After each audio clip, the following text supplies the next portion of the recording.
Are you tired of getting looks on the subway? Yeah. Are you tired of white people being afraid of you for just existing? Yeah, I am. Then we have the beverage for you. It's Starbucks.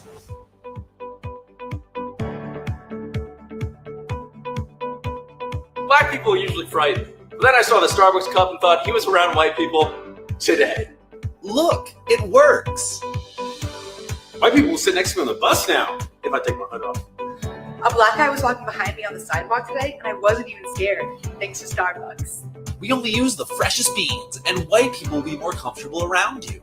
Now cops only give me 2 looks instead of 3. No one's gonna mug you if they've heard Nora Jones that day, and that's a fact. It is. This flat white isn't afraid of that flat white. Thanks, Starbucks! Side effects may include getting caught in front of sidewalks and drinking shitty coffee. Hey! Are you tired of getting looks on the subway? Yeah! Are you tired of... Good evening, everybody. Welcome to the following program. I'm your host, Joe Neerman, aka Good Lawgic. That public service announcement about how to get white people to be comfortable around you was brought to you courtesy of a boomer who has no idea how to work with Instagram. So there you go. I thought that was really funny. That was one of the few funny things that I found the other day which I'm able to share with you on YouTube. As I mentioned yesterday, and I will repeat and reiterate for those of you who somehow missed yesterday's show, in which case shame on you. Tonight, after the show is over, I plan on having a locals after party where I have just tons of genuinely really funny stuff that I just cannot share on YouTube. And so I'm going to be bringing it to you live on Locals starting, I believe, 12:20 a.m. That's like what my estimated start time is. It might be a little bit later if this show runs long. We'll see. But that's the estimated start time. I urge you all to join me on over there at goodlogic.locals.com. Links are in the description. They're pinned in the chat. You have it all over the place. There's no excuse for not coming there, because I'm telling you right now, what I figured is, look, the other day on New Year's Eve, I had the challenge I threw down to you, my audience, which was make Joe laugh. Make Joe laugh. You guys came through fairly well. Pretty good. Pretty strong job. A couple of you really nailed it on the head. And my objective is to return the favor to you tonight after the show. So that's over on Locals, goodlogic.locals.com, goodlogic.locals.com. It's going to be the YouTube/Rumble after show party over on Locals. I hope you'll join me over there. All right, let's get on into it. First and foremost, those of you who haven't seen this yet, today we had released new footage of the New Orleans lunatic driver, who basically was, we all know the story there. He went speeding down Bourbon Street. This was the scene moments before he crashed. Horrifying. Just imagine being right there. Just imagine. This is craziness.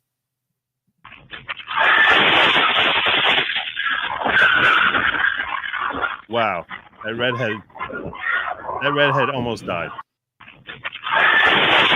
That's crazy. Look at that redhead. Wow. Terrifying. Absolutely terrifying. Unbelievable. Craziness. We're living in a crazy world. And I'll tell you right now that it almost feels as if the FBI is trying to make us just wonder, are you really involved here? Yesterday, if you stayed through the show, you saw that I ended up joining into an X Spaces where I was talking with several other content creators and would-be important people, myself included. And we were having our discussion as to whether or not this was some sort of Fed op type of deal. And I was telling everyone, slow your roll. Like it's very easy. Everything you're saying here, I agree with you. This all could be this doesn't, it's confusing as to why it is that these people who are supposedly experts seem to bungle everything left and right. There was a lot of bungling that was happening here. And I agree with you that the timing and the appearance and everything that we're seeing here definitely seems orchestrated. Not like these are just lone instances that happen to occur within 24 hours of each other. That's before we learned of a third incident that I'm going to bring you to your attention today. A third incident that was thwarted. Fortunately, no one was harmed. But a third would-be terrorist activity involving IEDs, improvised explosive device, homemade explosive devices, referred to as IEDs. The I being for improvised. So we had a third incident with IED out in Idaho. So we had one in Louisiana, New Orleans, the other one in Las Vegas, and the third one taking place in Idaho. We're going to get to that very shortly. This is craziness, though. This was really, really crazy. Unbelievable. Anyhow, so in order to better understand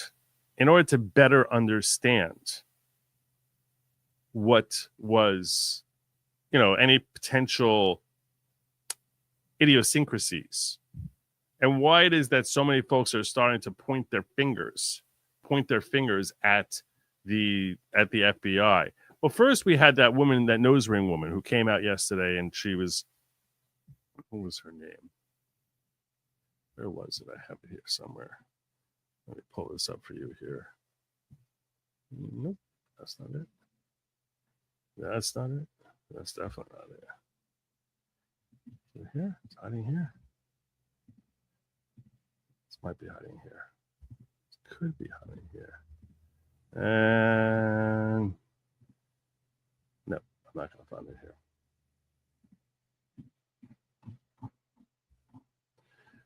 Well, it was. Give me a moment here. I apologize. I'm a little problem here.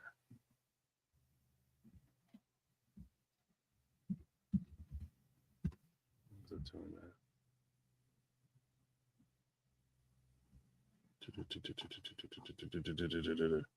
No.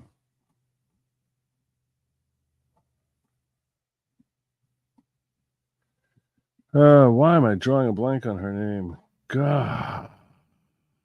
This is bad job, Boomer. Bad job, Boomer.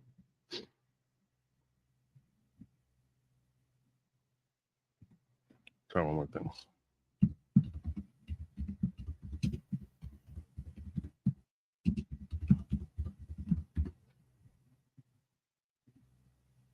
There it was. Here she was.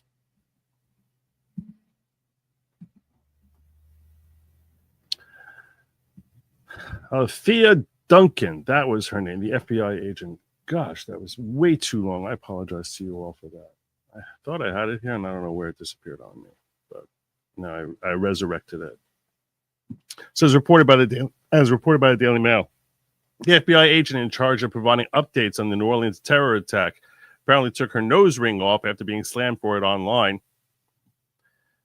According to Internet Sleuth, Special Agent Alethea Duncan, who was clearly named by parents who have a terrible speech impediment, was seen with a facial piercing during a morning press conference following the terror attack in the French Quarter, which left 14 dead on Wednesday.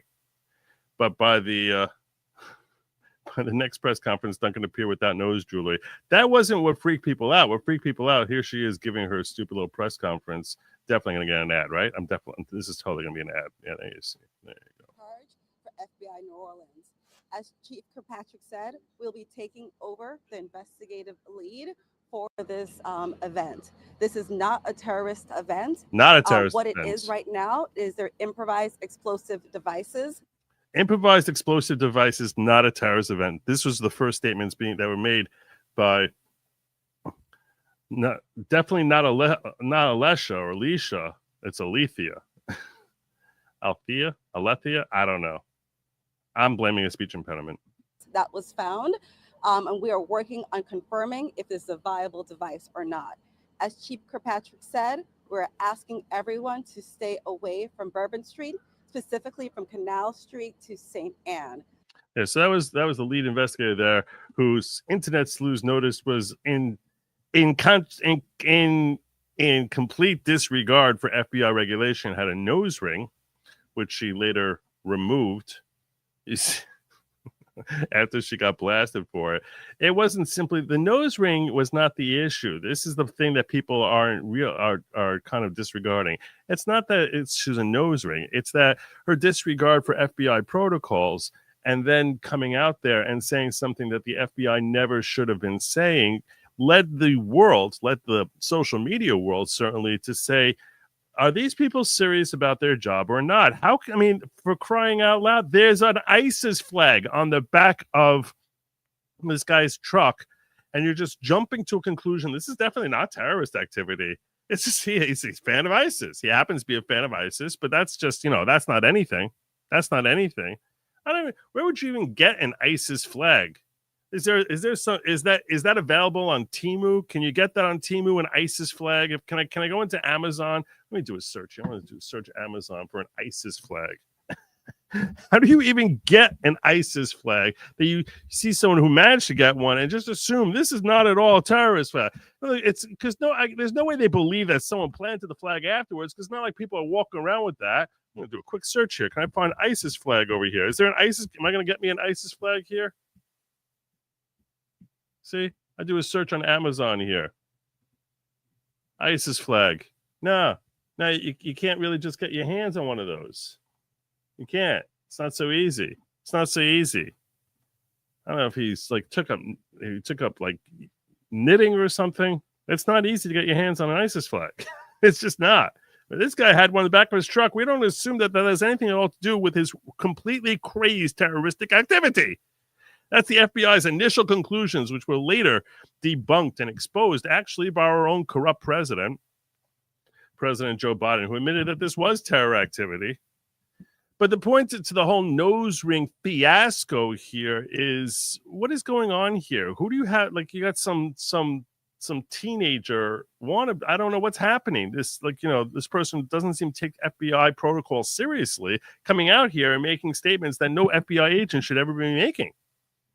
And it just raised all sorts of flags, which people are like, what is happening here? How do you have this person in charge of this making such ludicrous statements, which are later shown to be complete and total garbage? This all feeds into the ongoing developing narrative of the FBI just isn't taking this very seriously at all. They're not taking this very seriously at all. When we had the situation down in New Orleans, and we're going to look at that situation in a lot more detail during the course of this show, we had, all this, reluctance to call it terrorist activity. At first thinking maybe it's just a malfunction in the Cybertruck, which Elon quickly debunked, saying that's not what happened here. This was not some sort of situation here. And then you get this. I'm not even up to the third terror attack yet. I'm going to save that juicy little thing for last. You have this woman going into being given admission. Look at this. This is a New York Post journalist down in New Orleans. We are here inside the New Orleans terrorist home. You can see that it's been clearly destroyed, the door at least, from the FBI raid yesterday. But if we walk through the home, we see some signs of what he was up to. He had this work area here, lots of different chemicals splayed around. Put your fingerprints all over that, honey. Just put your fingerprints all over it. Let your cameraman just move things around so you get a better angle shot. Just put your fingerprints everywhere. Just do whatever you got to do there. Just wander around there. And different electronics. This is, again, a work setup. Left receipts, just very unkempt in here. If we go over here, actually, you can see the Department of Justice. What's that? It says sealed. It's sealed records. Oh, okay. So we're just going to let your reporter here film these sealed records here in this totally in this ongoing investigation. Documents here, the search warrant, and the property that they recorded here, which seems to be a lot of chemicals. Again, just left in disarray.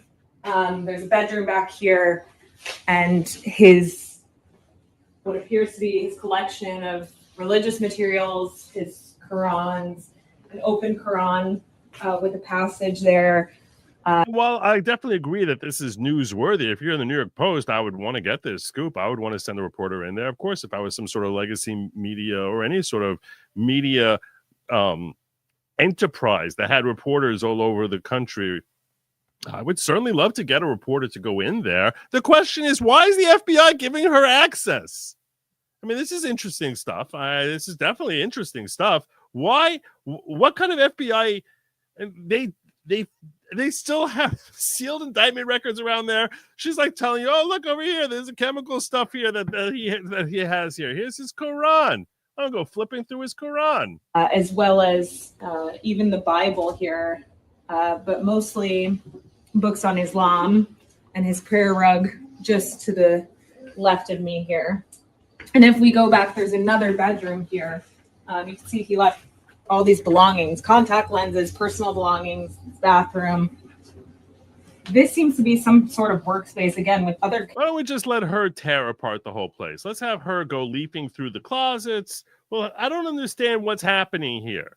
I don't understand what. Look, there's an unholy marriage between media and police, which that's not supposed to be. The media is supposed to basically be criticizing the police.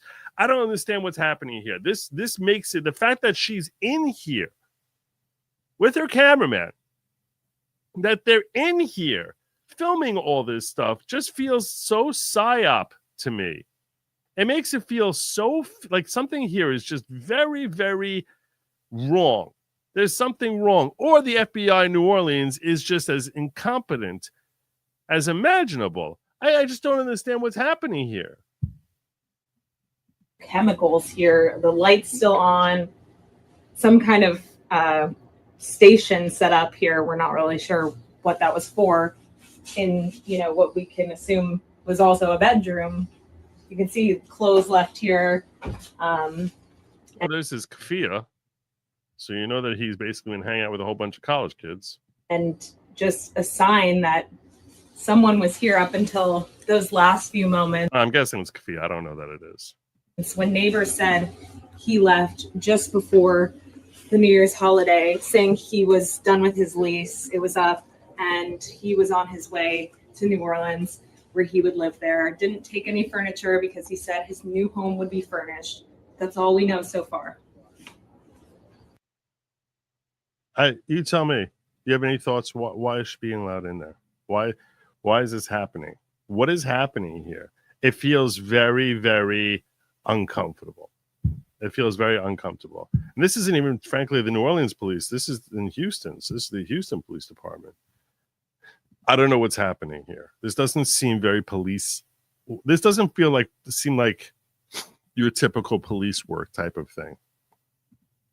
Thank you for the new Tracksuits Design Fund. I appreciate that, Fletcher Boy. There's a lot of time and effort that goes into creating updated tracksuits. I know people are very tired of the old tracksuits, so creating updated ones, so keeping followers in check with each other. It's an important thing.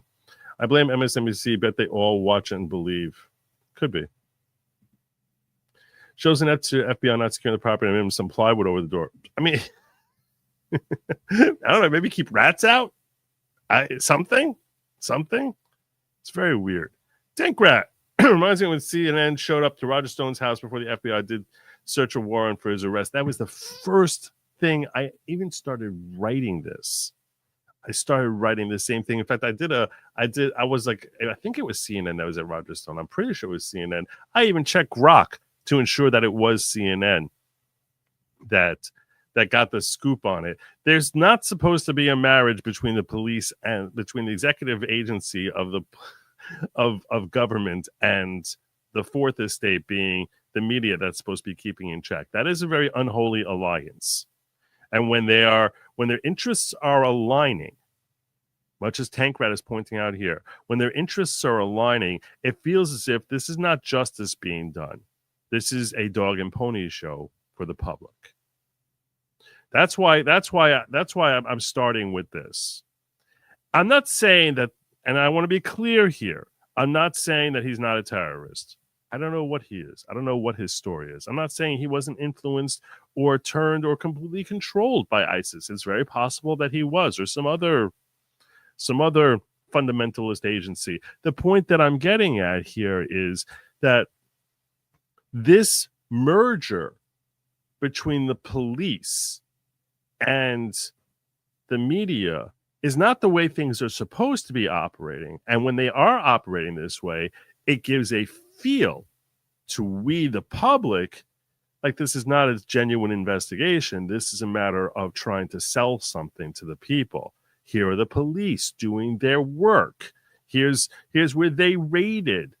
Almost as if like we're supposed to believe that there's some sort of real, almost as if if there's not a real raid and then they do, and then like making it staging some sort of raid. Do you see what I'm saying? Like why would you allow them in there? There's no benefit to the police to allowing reporters in there. There's no upside. There's only potential downside that she could contaminate what could be part of a crime scene. So why would you allow that unless there's some sort of motivation for the police to allow them in there? And that's what leads some to conclude that this is all just a dog and pony show and that this is just a psyop. And that's why I'm saying that at the very least, the feds seem like they're trying to make us think it's a psyop because they know there's folks like me out here or folks who were in that X space yesterday. They know that MAGA is very distrusting of the establishment. So they know they're going to be called out for a psyop, right? I mean, they know that's going to happen. Why would you do that? Why? I wonder why they want us to think it's a psyop. I'm not saying it is a psyop. I'm saying I feel like they want me. It's just like I'm like doing like 4D chess here. It's like I'm not saying it's a psyop. I'm saying if it's not a psyop, then the feds want us to believe it's a psyop. That's my point. That's my point, because they know that there's going to be people like me who are going to be blah, blah, blah, blah, blah, blah, blah, blah, blah. What's going on here? Why are they doing this? They know that the public is going to put their collective heads together and start reaching all sorts of conclusions. Why would you walk into trying to set up the public into believing this is a psyop? So it's either a very sloppy psyop and it is a psyop, and it's just very sloppily handled, which is definitely possible. Or I gotta say that the feds want us to think it's a psyop. I mean, you have all these different explosions happening at the same time. This is the weirdest thing. It's the weirdest thing. It's a very, very strange situation. But it definitely feels as if this is not a psyop, then the feds want us to think it's a psyop. And then I wonder what their motivation would be for that. Like I feel so they make you want to distrust them so hard because the whole Roger Stone thing is like let's get narrative out there, messaging about here we go to try and get this dangerous entity Roger Stone. Here comes the raid. All right, you flank the back of the house. It's freaking Roger Stone. What is happening here? What is happening? If this is his house, it's clearly staged by someone after he left. It's absurdly perfect, even down to the broken down door. The broken down door, yes, you're making great points here. And the Quran open to this particular page. Should we try to get a better look at this page here?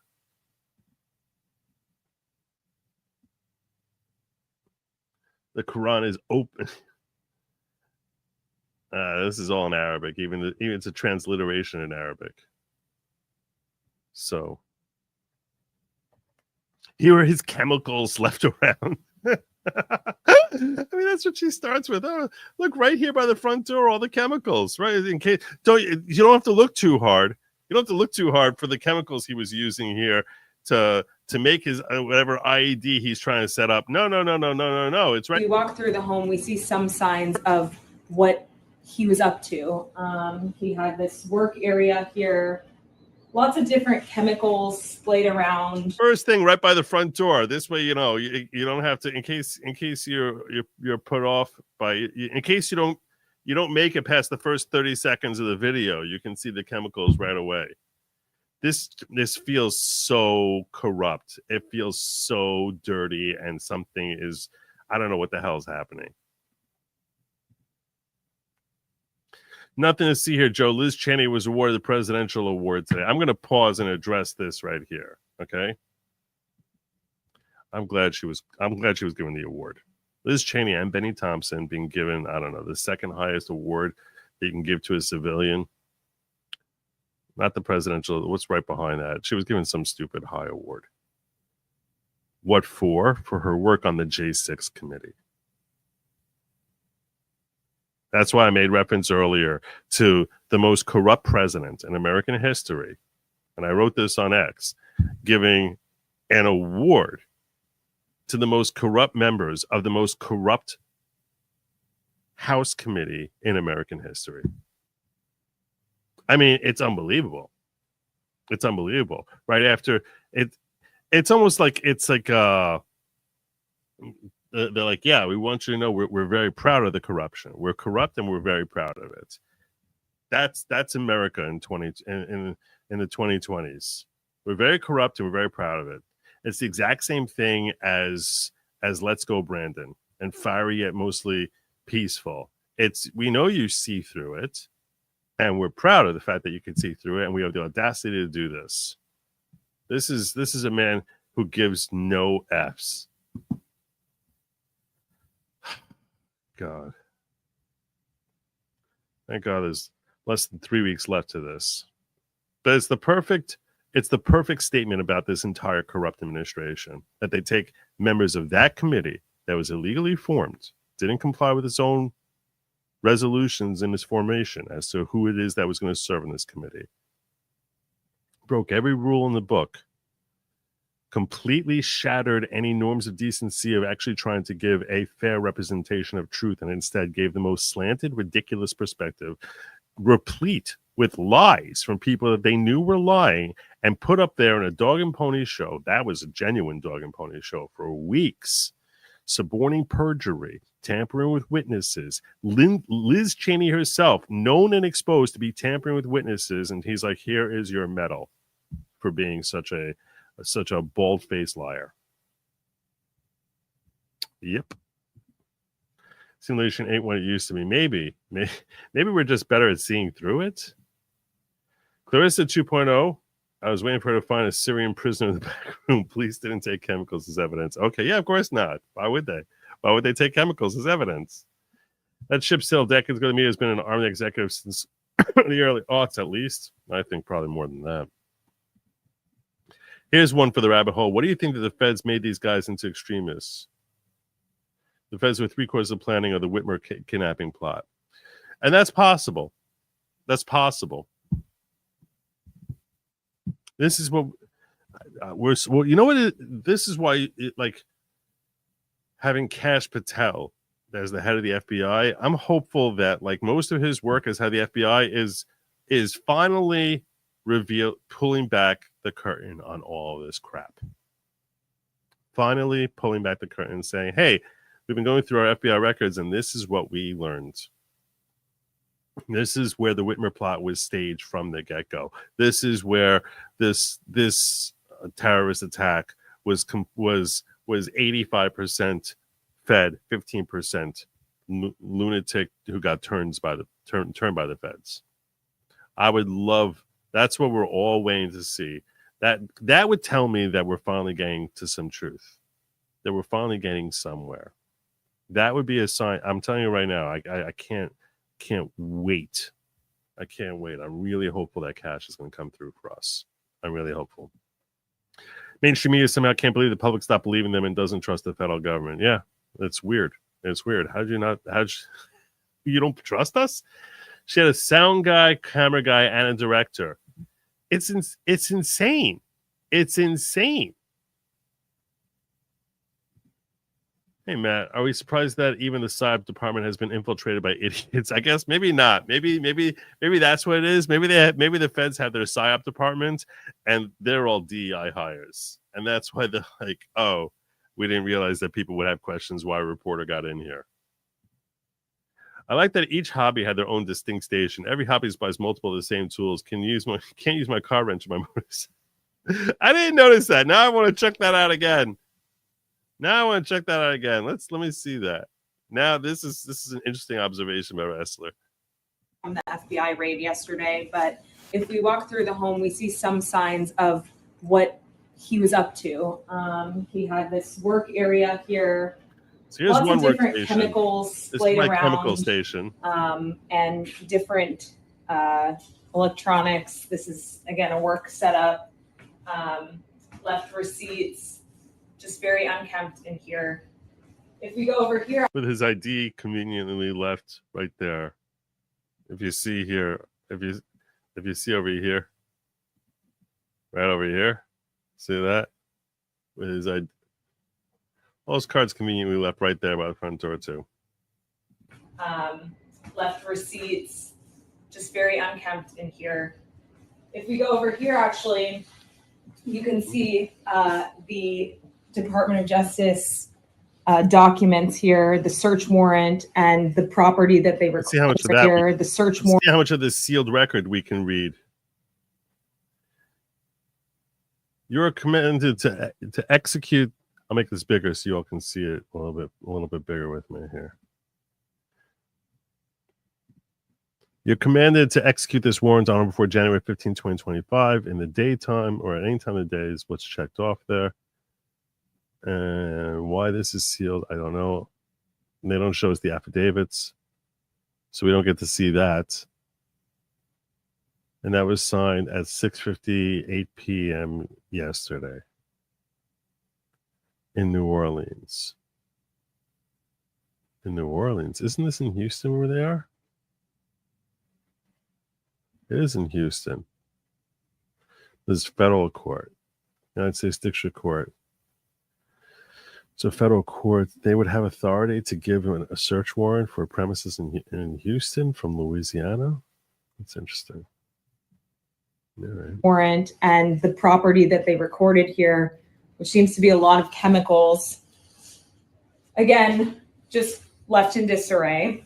There's a bedroom back here, and his what appears to be his collection of religious materials, his Qurans, an open Quran with a. He leaves the Quran open. Like it's a work of art. There's other multiple Qurans there. Passage there, as well as even the Bible here, but mostly books on Islam and his prayer rug just to the left. There's all his books on Islam there. Left of me here. Of course. So he left his prayer rug behind also?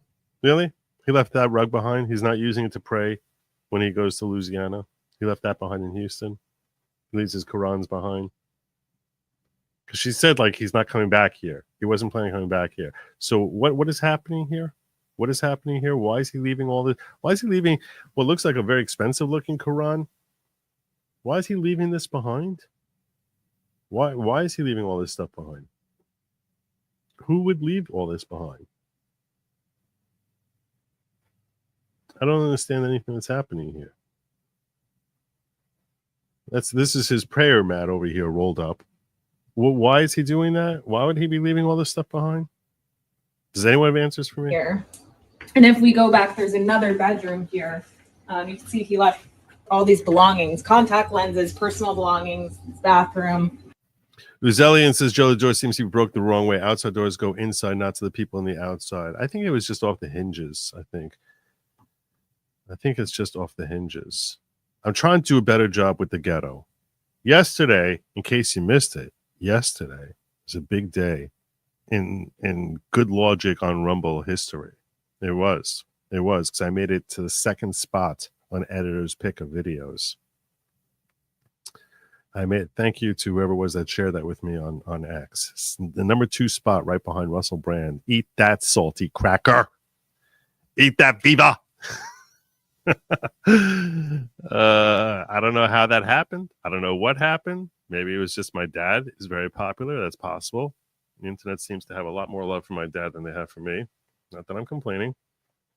He's pretty awesome. But yeah, I made it to the number 2 spot. So maybe I need to give more love to the ghetto. Johnny Reb says, Joe, just because it's drive-by doesn't mean it's gang related. Someone get their fifis hurt for getting kicked out of a club and go back to shoot them up with regularity, unfortunately. Could be. Could be. Who knows? But it's still not terrorist, right? That's not how terrorists tend to operate with drive-bys of a club. Tyler says, oh, never mind the first post. The shooting was at a party celebrating Tayron Mungo, a rapper one of the people he was feuding with before his death decided to show up to hit his memorial party. Oh, there you go. Okay. So we put that to rest. All right.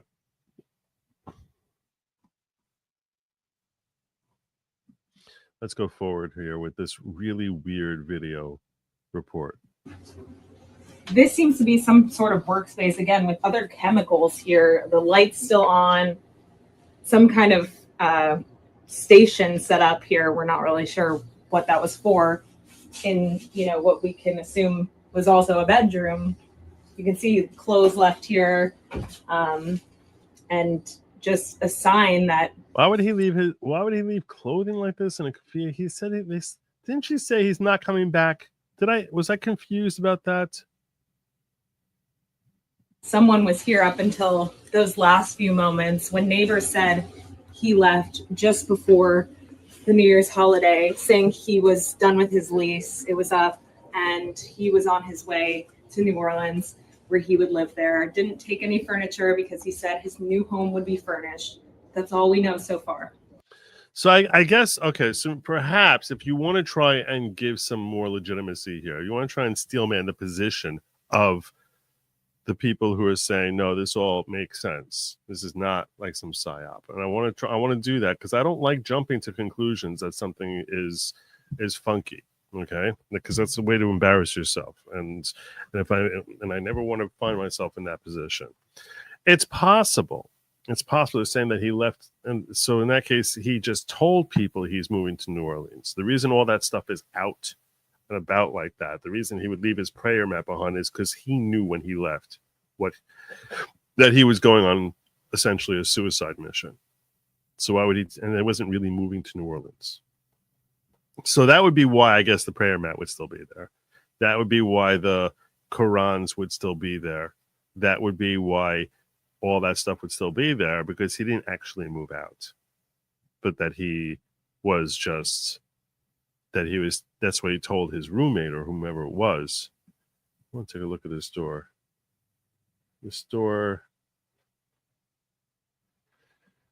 here's the door.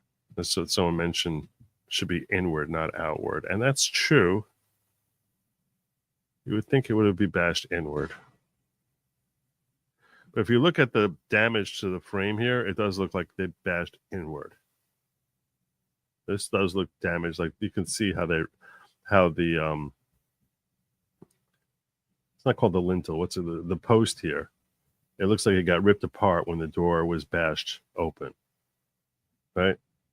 So I do think that this was bashed in. I do think they went through that step here. I'm trying to just, deconstruct exactly what we're seeing and what we can deduce from it and use my best detective work here. So this is where they would have bashed the door in and the frame would have come ripping off. And then if the door came off or they took the door off for one reason or another,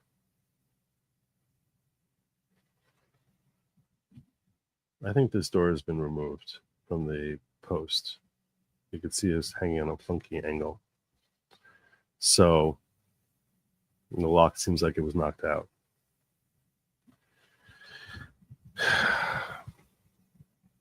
We're sitting here trying to parse this out together. You guys are awesome helping that. I don't know where this silverware is. I didn't see silverware either. Could be it's in a drawer. Make it feel like a psyop is also a psyop. It feeds all the way down either way, just like Trump's would-be assassins. Word. See the screens, must be a podcaster. I don't know.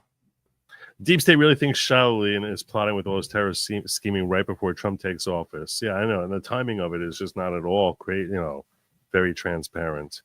Thomas Burton, God bless you, brother. Gifting 10 New followers, if you were just brought into the following courtesy of Thomas Burton, I will urge you to please express your gratitude to him. Did I get it? Do I have it? Do I know? Are you tired of? Am I able to pull that up? I might be able to pull that up. Let's see who we brought. If I can just call people out by name and say, hey, you were just gifted by Thomas Burton. I can. Look at that. Thomas Burton gifted Champs, Salty Buckeyes, Serenity, Nancy Lorez, Ms. Mo, South Carolina. Will Call Magic. Will Call Magic. You see, Will Call Magic is one of those folks out there. If you're watching, he's still watching. Will Call Magic is someone who is regularly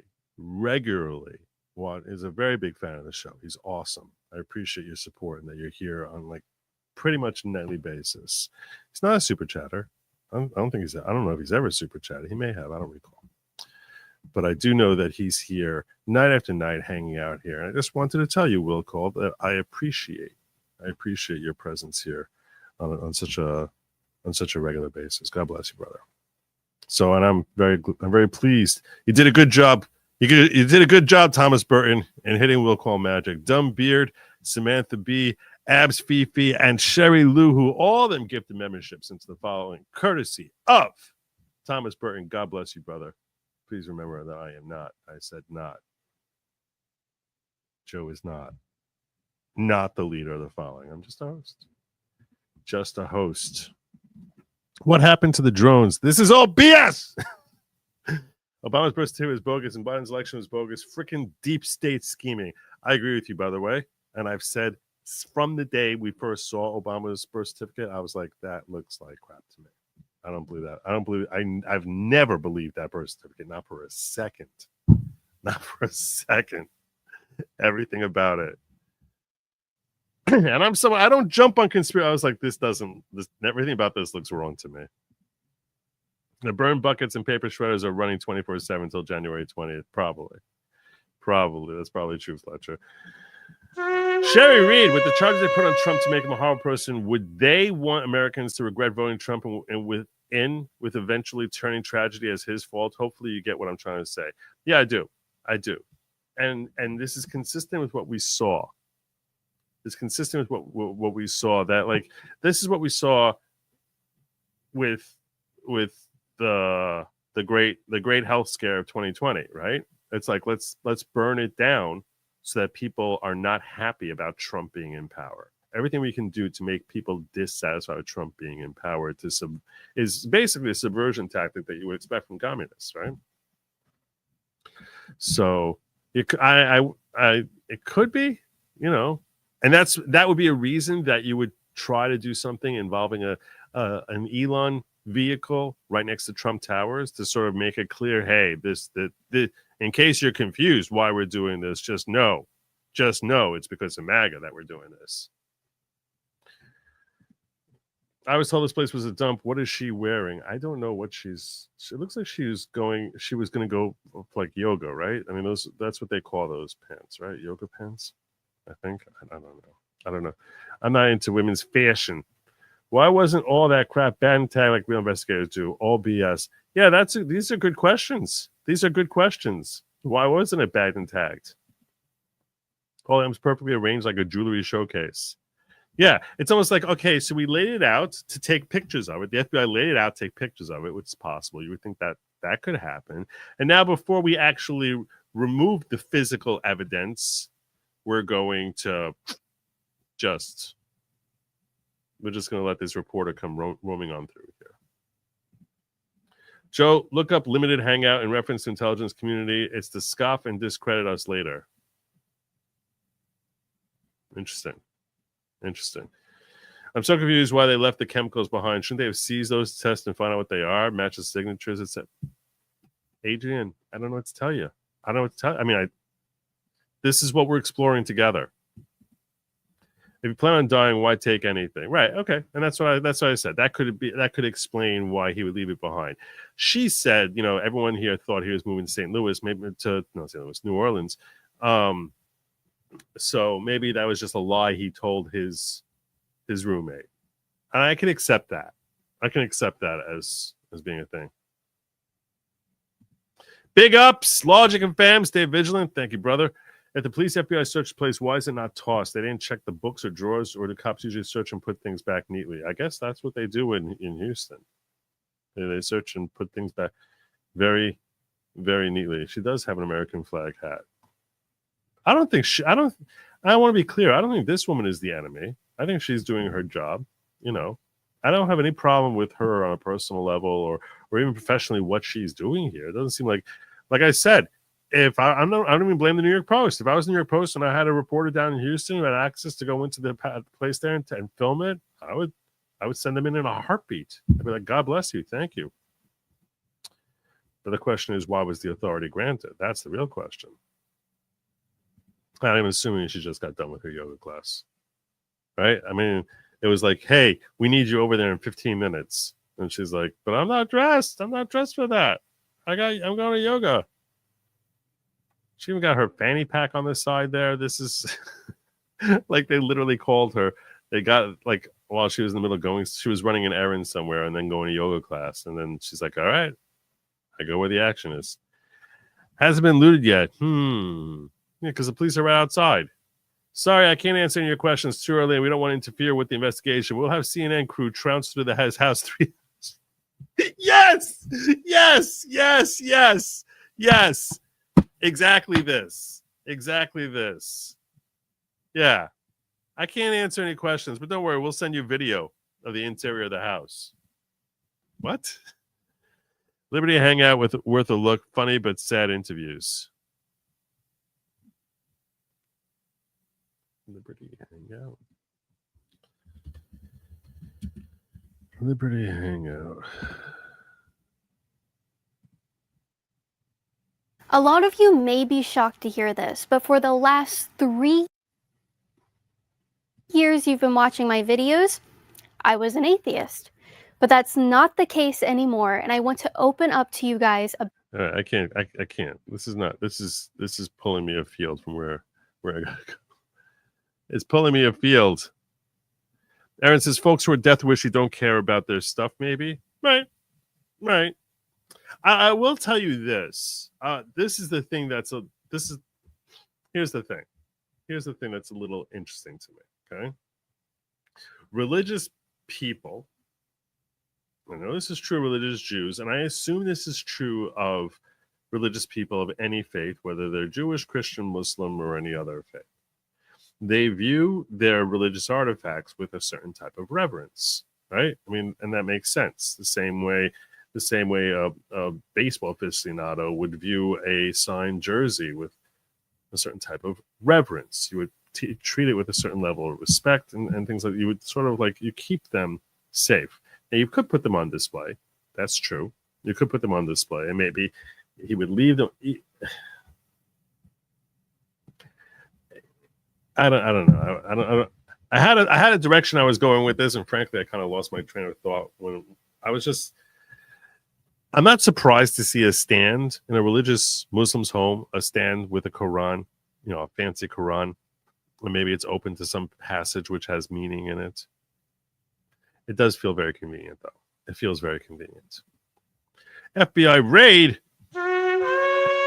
The place wouldn't be so orderly. The evidence would have been collected and removed from the scene. There would be 2 pieces of paper left on the counter from the FBI listing items. This all stinks. Okay, I'll try and push back the other way, again, to the non-conspiracy side here.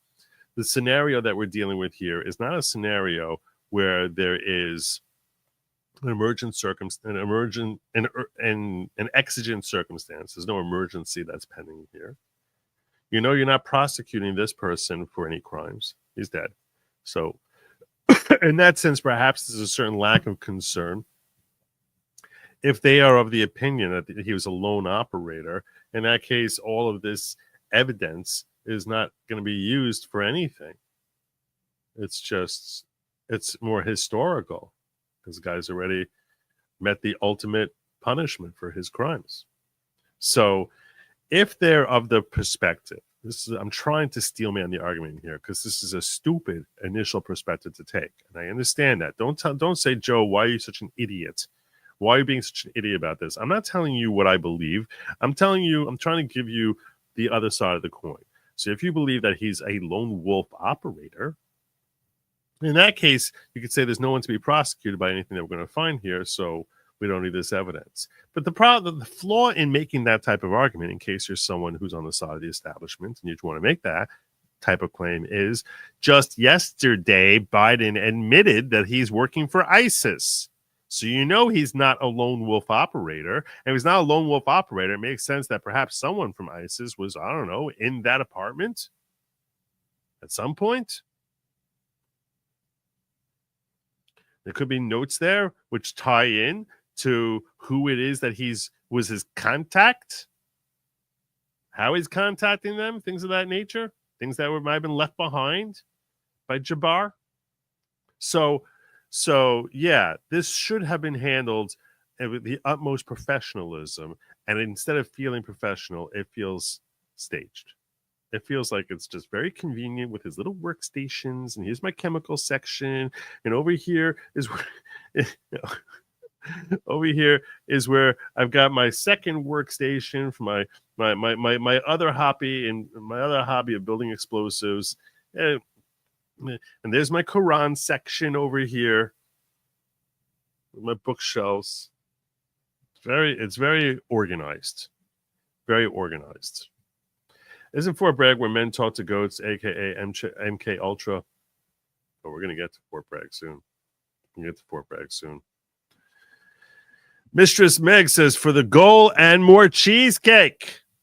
All right. God bless you, Mistress Meg. I need my cheesecake. All that crap is staged for the cameras. It wasn't allowed by the foolish boobs of incompetent investigations. A real investigation would have left nothing behind in a high-profile case like terrorism. That's what you would think. Hey, Timmy! Member of the following. There you go. Someone posted a video of them downloading Obama's birth certificate directly from the government site, and it was raw data with layers still able to be manipulated. I downloaded it too, and it's true. Yep. No, that whole thing is crap. No, it doesn't matter anymore. You can't undo the fact that he was president. But if you ask me, I don't think he was born here. I don't think he was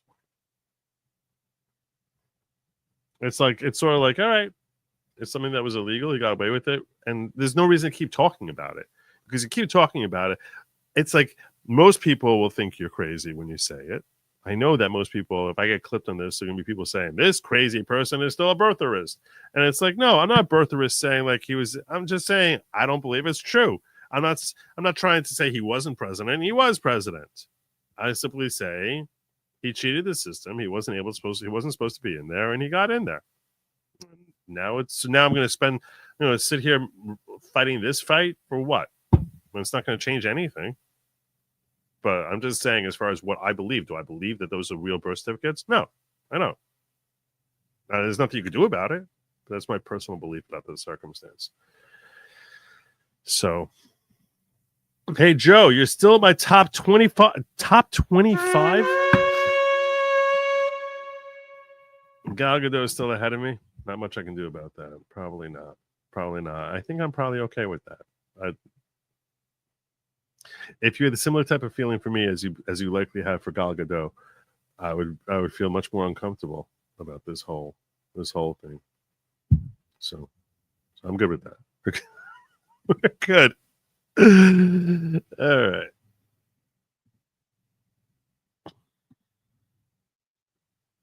Let's get a little bit more here about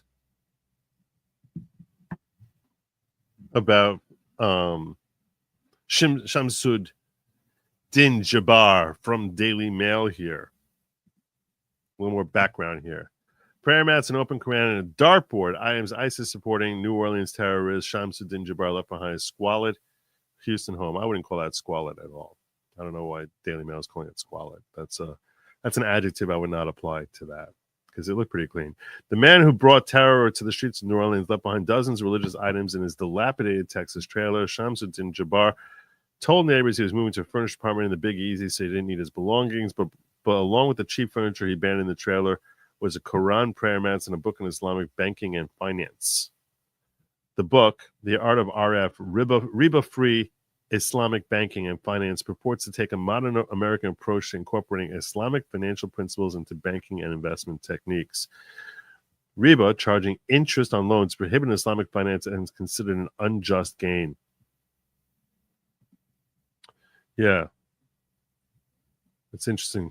It's interesting. It's interesting. That I find this interesting because Jewish law prohibits charging of interest as well, and the word in Hebrew for that is ribis. Ribis, sometimes called neshek, depending on the nature of the interest that's being charged.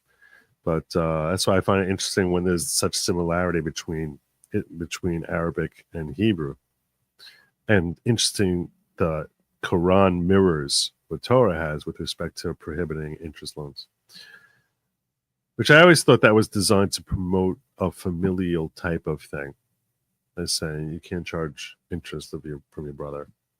I wonder if the Quran similarly makes it to members of the faith.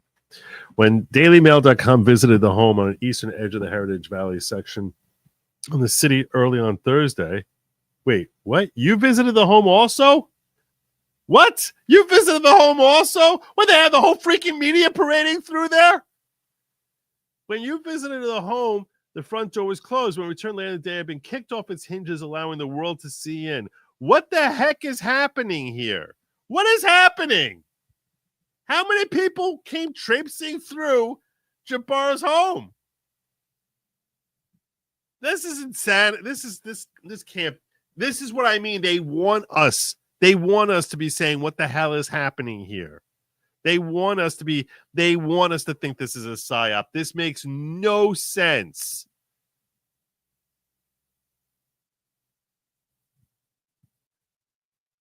No, you're saying you posted there before FBI. No, before the FBI.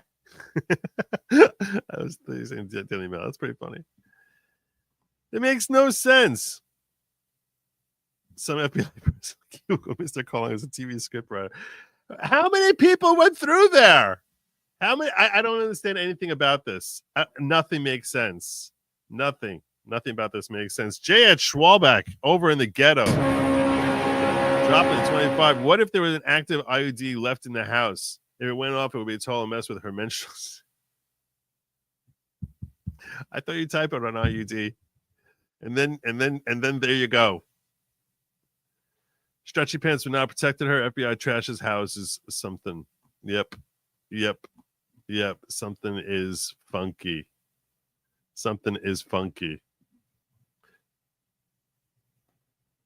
Joe, use what vets? What do you want me to use? Oh, I have a media pass? I gotta renew my media pass. That reminds me, I gotta renew it.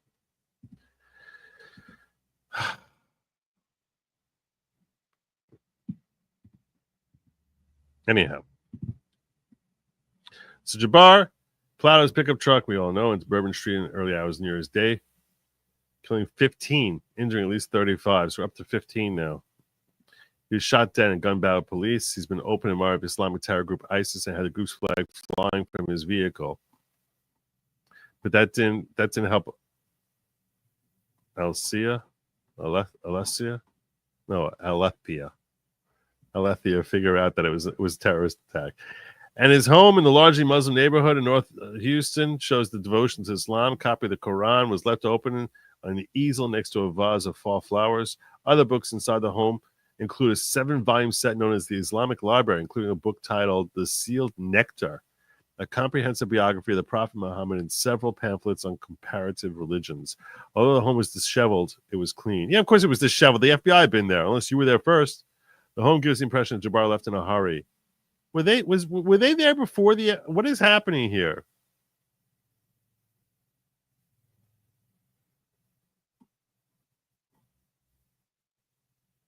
Okay, this looks like it's open to a different page because it was open to page 204 before, and this looks like a lot more than 200 pages open.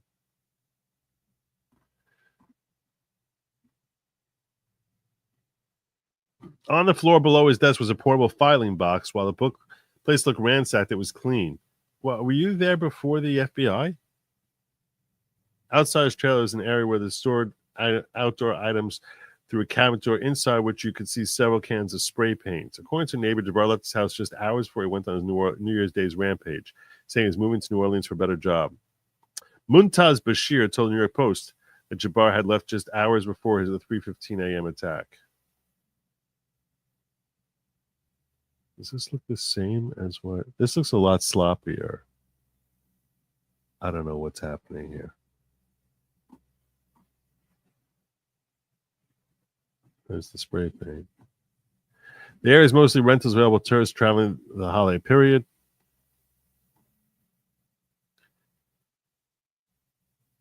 Spokesperson for the ATF confirmed that they were involved in assisting the investigation, but unable to comment further when contacted by Daily Mail. Oh, we can't talk to you about it. We're just going to let you walk around yourself. I'm surprised the FBI didn't have guided tours of his house. That's what they should have done. They could have made some money on it, funded the whole investigation. We'll have a tour going through his house at 3 o'clock. Another tour coming through at 4:30. Please, if as a courtesy, if you could tip your tour guide. They work for tips. State Attorney General Liz Murrell told NBC News, "We know that these individuals had rented the house. We're using it for that purpose. The two-bathroom property was revamped by real estate developer Oliver Doxeter at Wisteria Properties." Okay. Some people believe that Jabbar could have rented the property out on Airbnb or another rental service before the deadly attack. He was killed by police after he slammed the truck into pedestrians. He's said to have made a series of videos that is being reviewed by law enforcement. I'm surprised we haven't gotten those yet either. Maybe they haven't finished producing them. I don't know what's happening. I'm not saying they produce. I don't want to say that. Multiple officials told CNN the recordings appeared to be made while driving at night, and the suspect is not visible in them. Authorities believe the videos were made as he drove from Texas to Louisiana, although the timing is unclear. Recordings make reference to his divorce and that he planned on gathering his family together for a fake celebration so he could kill them. Wow, that sounds nice. Went to kill his own family. The suspect is also talked about how he joined ISIS and spoke of dreams that he had about joining the terrorist group. His brother told New York Times his brother was a caring man, clearly. Abdur Jabbar, 24, of Beaumont, Texas, told the outlet he was a sweetheart, really nice guy, a friend, really smart, caring. He says his brother converted to Islam at a young age and that what he does not represent Islam. It's more some type of radicalization, not religion. You don't say. You don't say. So those are all the funky things we have with the New Orleans story. Some FBI person, sorry. Joe, can you mod Jay Liebgott, please? Okay, why? Why am I doing that? Seriously, what happened to the drones? I don't know. I'm not dealing with the drones tonight. Well, at this point, the lack of originality of the choice of names, I guess they could only think of Kareem Abdul-Jabbar, Muhammad Ali on the fly and had to choose. Sad. That's funny. Ignore the Selena chicks with what? Calling on Jesus to stop the trolls. Okay. I don't know what's happening in my chat here, but I got to move on.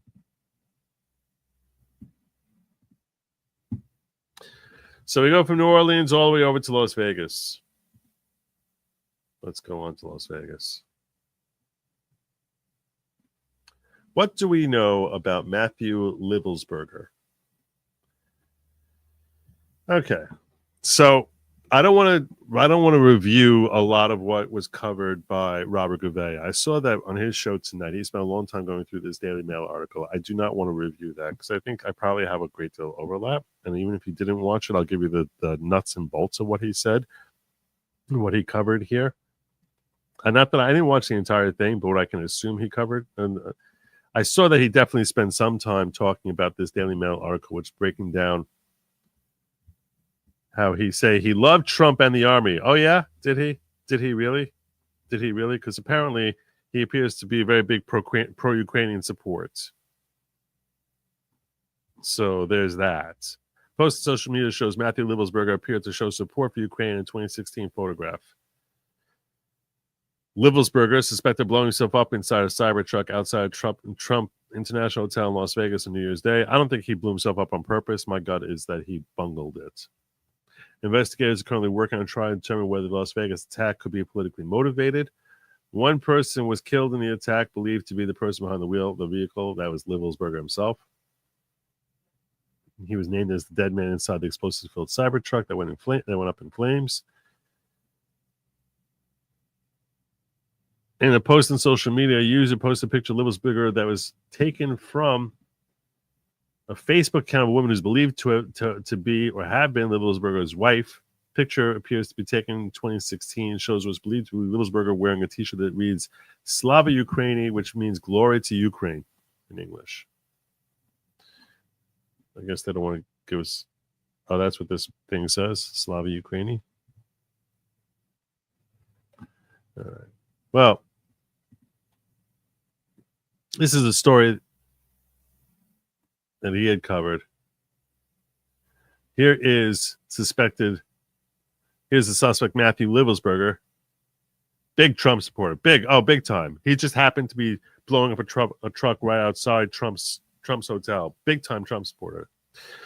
Comes more details are revealed about Livelsberger, a long-serving married Green Beret, was on leave from active duty when he carried out the attack outside Donald Trump's Las Vegas hotel.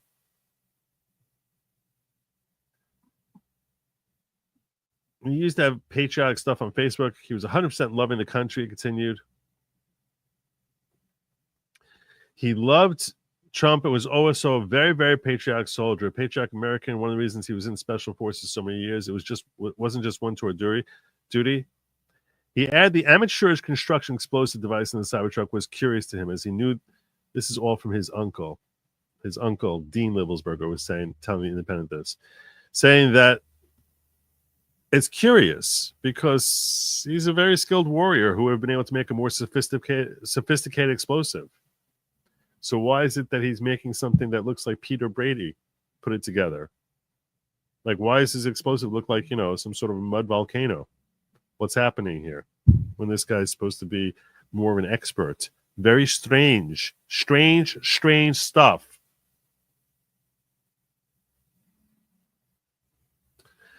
He was what you call a super soldier. If you have ever read about those things, he was awarded the experience he had. Some of it doesn't make sense when he had those skills to the ability to make something more, let's say, efficient.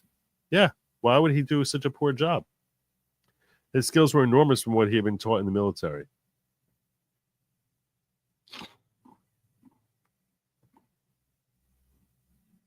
What do we got here?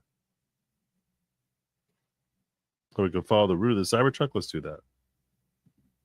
Tonight's not just another night. You've got the... To hear the advertisement. Yeah, okay, we get it. Well, this is going to be going for a while. I'm going to let that play over here.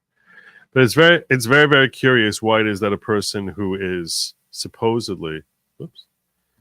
We're going to come back to that when the ad finishes. That a person who supposedly is such a trained Green Beret would make something that I would make when I have no idea what the hell I'm doing with this sort of stuff. Doesn't make any sense. Exceptional joint investigative effort. We've gotten to a place where we believe we can show you his route to Las Vegas from Colorado, and Carlos will put up the map there for you. And we know that he rented the Cybertruck in Denver on December 28th. We tracked his movements through the Tesla charging stations to Monument, Colorado on December 30th. On the 31st of December, the truck was charged in Trinidad, Colorado, Las Vegas, New Mexico, and Albuquerque and Gallup, New Mexico. On January 1st, the truck was charged in Holbrook. I'm just going to point out, this is telling me never get an Elon vehicle. This guy is charging it every 10 minutes. It's like you drive another 5 miles, go charge it. Flagstaff and Kingman, Arizona. We last tracked the truck in Kingman at 05:30. How many times you have to charge the Cybertruck? The truck was first spotted in Las Vegas at 7:29. Anyway, another 20 miles needed like a boost. I don't understand this. I've never owned an EV. I've never even driven an EV. And yes, I drive, but I've never even driven. How often do you have to keep recharging these things? That's crazy. It's crazy. I would never have the patience for this. Oh my God, I feel bad for every Californian living under the thumb of Gavin Newsom who wants everyone to be driving EVs. That is insanity. I want to get behind the wheel and I want to be driving for 7 hours straight. 8 hours straight. Burn through that tank. And refuel there. How often you EV owners, how often do you have to recharge this? How often? Look at all these different stops he's got here. In Las Vegas. These are all different charging stops. a.m. yesterday. And Carlos will pull up a picture of the truck pulling onto Fashion Show Drive here. And that picture was observed at about 7:34 a.m. We know that he pulled into the Trump valet. I believe we have a video of that. You can see the Cybertruck highlighted there.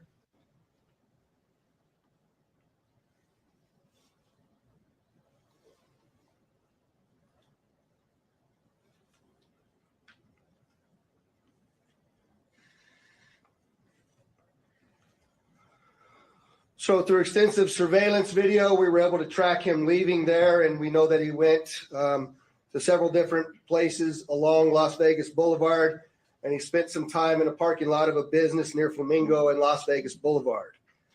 We didn't have a video of the truck pulling back onto Las Vegas Boulevard from the Sands.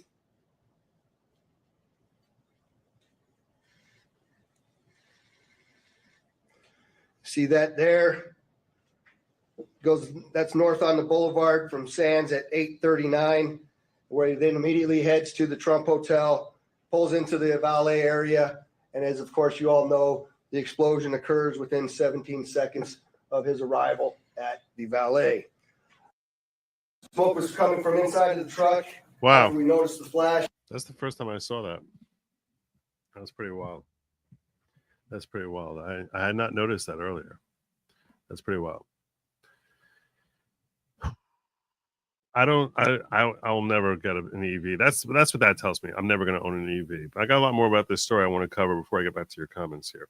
So, Livelsberger was identified by law enforcement. The last was caused by a bomb carrying the bed of his rental Cybertruck. Very large fireworks. Now, it's possible he didn't have a chance to assemble it. Like this was an accident. Like he started like the first initial stages of assembly, and then he planned on doing further assembly at a later time. And there was an accident that he had while handling the stuff inside the Cybertruck. That I think is very possible. Very possible. Livelsberger died in the bombing. He lived in Colorado Springs. He was an active member of the Army. Previously received a meritorious honor award for work benefiting U.S. Embassy in Tajikistan, which until I read that word just now, I did not know was a real place. So there you go. Find that on a map. Livelsberger was profiled by a local newspaper in Ohio for his work with the military in Afghanistan. He grew up in Ohio and was married to a social worker, Sarah Livelsberger, who's a crazy Trump hater. Crazy Trump hater. According to she posts she has a slew of Facebook posts spouting anti-Trump rhetoric. According to CBS News, Livelsberger was on break from duty in Germany when he carried out the attack. His wife hadn't heard him from several days.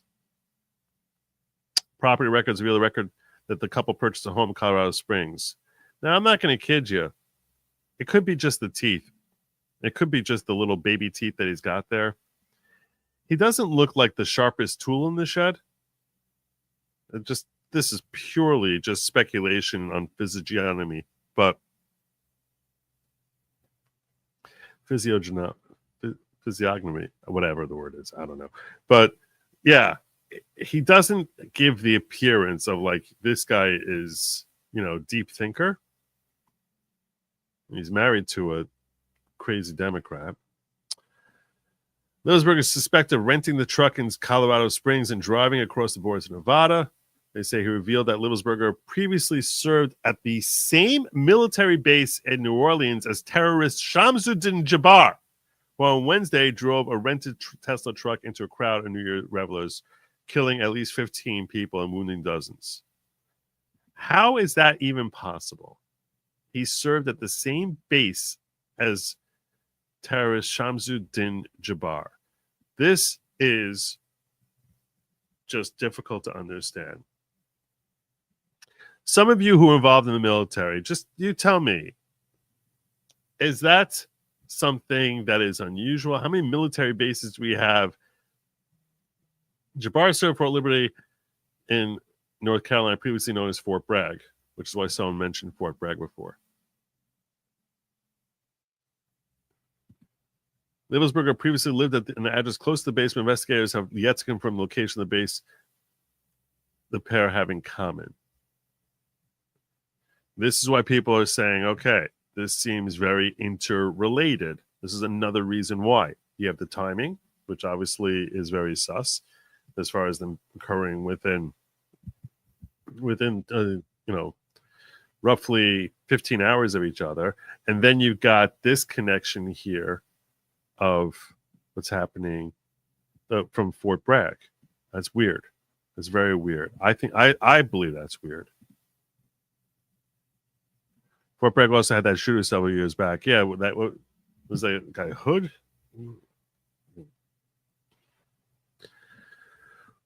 It makes you question what the hell is happening in Fort Bragg, right?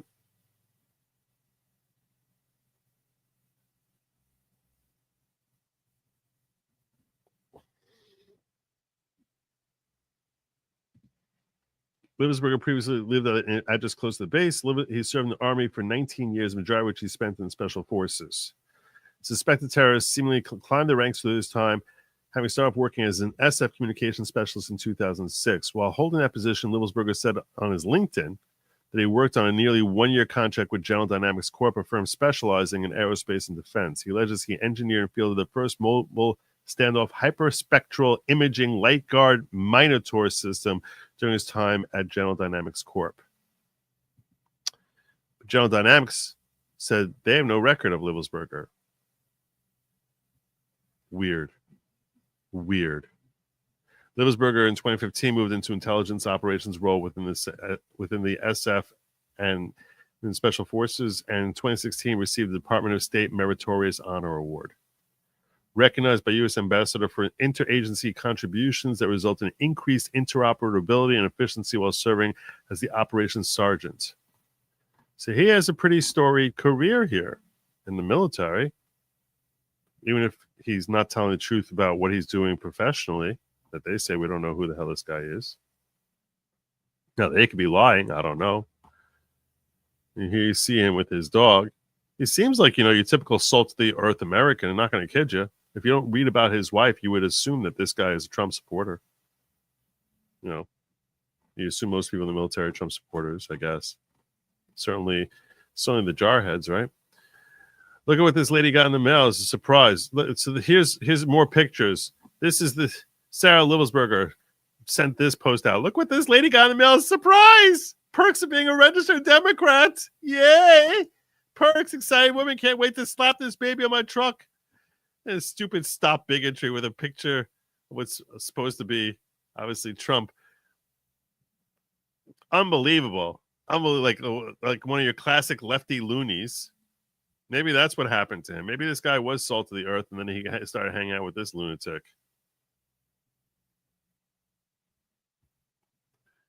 Here's her post. I think I have a clearer copy of this. Is this the same one? No, that's not it. Sorry, that's for later. I was trying to keep Trump's name off of my feed and mine since my rant a couple of weeks ago, but you just pushed me too far again, fella. Trump needs to spend less time on Twitter posting and deleting tweets and more time focusing on maybe a god-freaking platform of some sort. I do not support voting for a candidate based solely on their gender or race or religion for that matter. This is why I share this. It's a statement like this, where he said, if Hillary Clinton can't satisfy her husband, what makes her think she can satisfy America?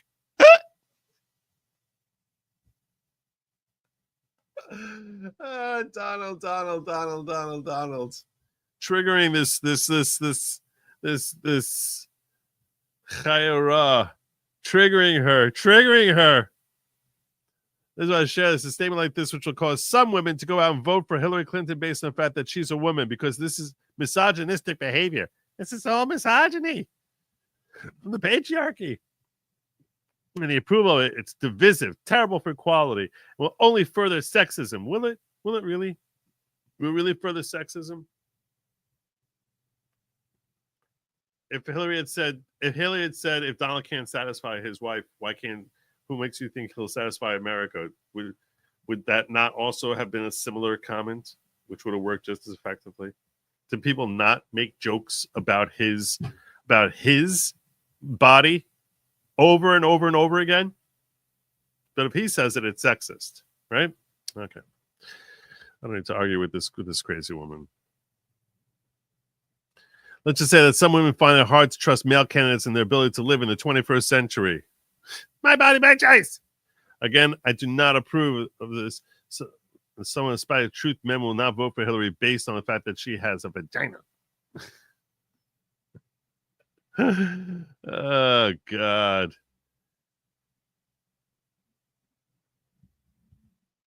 Amanda Palmer had tweeted out, with one deleted tweet, Donald Trump assures that millions of women will now probably vote for Hillary Clinton simply out of spite. Yeah, how'd that work out for you, Amanda? How'd that work out for you? Ipsy finally sent me a lip color that matches. My girls just want to have fundamental rights. Ha ha ha ha. See, I took the word. You can't spell fundamental without fun. Gosh. I'm just going to say this, guys. It's not worth it. It's not worth it. Trust me, it's not worth it. It's really not worth it. Look how it worked out for Matthew Livelsberger. It's just not this it's not worth it. It's to trust. It's not. It's no, it's not. It's not. No, it's not. Look how it worked out for Matthew. Livelsberger has limited social media presence, but his wife Sarah is very active on Facebook. Anti-Trump with very different politics to her late husband. Really? How do we know it's very different? Maybe it's the same. Sarah, because if she was that strong about it, she wouldn't tolerate a Trump thing. Are we supposed to believe that he blew up a truck by Trump Tower being a huge Trump fan? Is that what we're supposed to believe? Really? Really?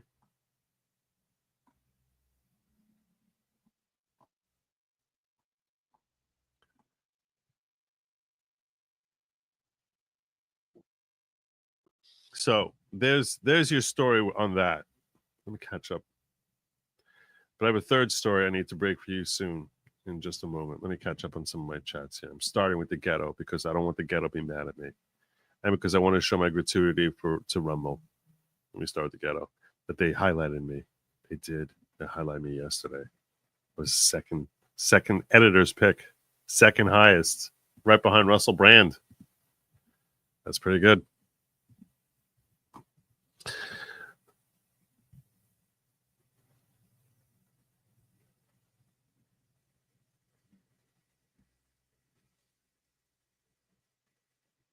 Where are we at here? Say New York Post article on wife leaving him.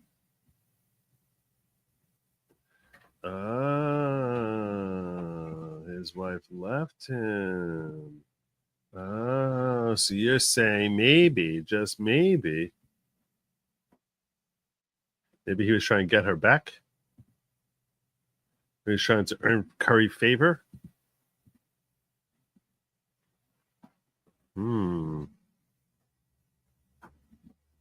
Maybe he feels resentment towards Trump.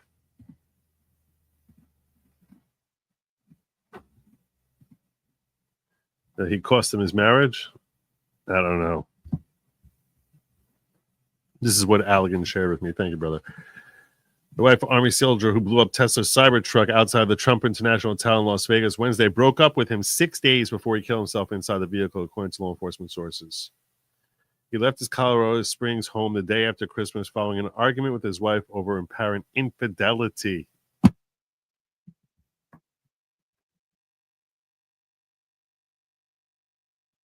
Whose infidelity do you think it was? I'll tell you right now. I will bet $100 it was her infidelity. I will bet $100 that it was her infidelity. $100 it was her infidelity. That's just, I look at a picture of them. This guy, no. I'll bet. I should.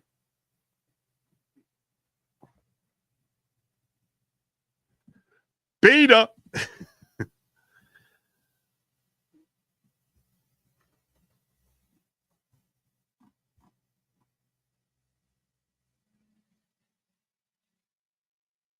His wife, who had a baby daughter with Libbelsberger, reportedly told him that she knew he had been cheating. Really? After leaving Colorado, Libbelsberger, I don't believe it. I don't believe it. It's easy for her to say that now. After leaving Colorado, Libbelsberger rented a Cybertruck through. Yeah, so let's think this through, the psychology here. Let's just think through the psychology of what this loony would have us believe. Let's think through the psychology. So he cheats on her, gets bounced out for cheating, and that puts him into such a rage that he decides to just explode the world. Really? That's how you think human psychology works? Because that's not how it's ever worked for any human ever before. I'm in such a rage that I got thrown out for cheating that I'm gonna just create an ID and blow things up.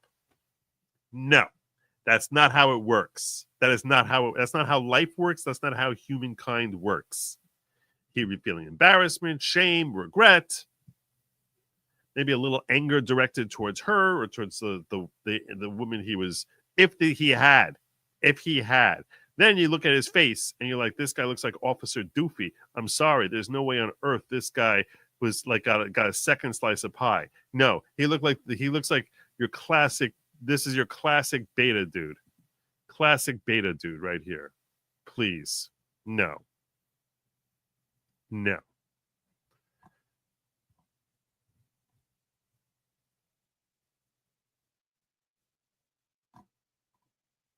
After leaving Colorado, Libbelsberger rented a Cybertruck through the Turo app and made his way to Vegas, where he parked in front of the Trump Hotel New Year's Day, detonated explosives, stashed in the truck, and shot himself in the head. What?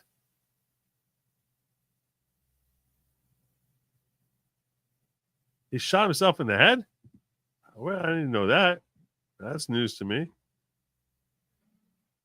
He shot himself in the head before the explosion?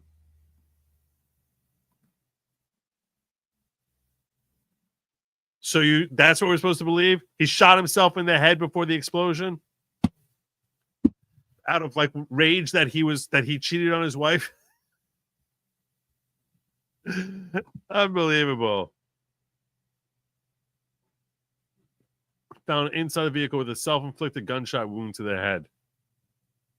Yeah, people who cheat on their spouses don't commit suicide over it. That's just not historically how things work. I'm sorry. That's just not possible. There's a lot of line going on here. A lot of line that's going on.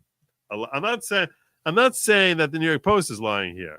They're sharing what they've been told. I'm saying there's a lot of lying going on here. A lot. Could be Sarah Libbelsberger. Could be feds. Could be a lot of column A and a whole bunch from column B. I'm just telling you now, there's a lot of lies. Nothing here. This is just like, oh, okay. What happens when you take two fractions? You take the fraction 4/17, and you multiply that by 63 101s. What does that add up to? What does that add up to? Twix. It adds up to Twix. You see, because if you take that first fraction and then you multiply by it, it adds up to Twix. It adds up to a Twix sandwich. You're like, what? This doesn't make sense. Nothing makes sense. Where did we get to chocolate? I mean, Twix is ridiculously delicious, but still, we're talking numbers here. None of this makes any sense. None of this makes. FBI have been looking into the possibility the bomb was politically charged because it occurred outside a hotel with Trump, an inside vehicle made by the company of Trump's close ally, Elon Musk. Yeah, well, that makes sense. Yeah, this guy's the cheater.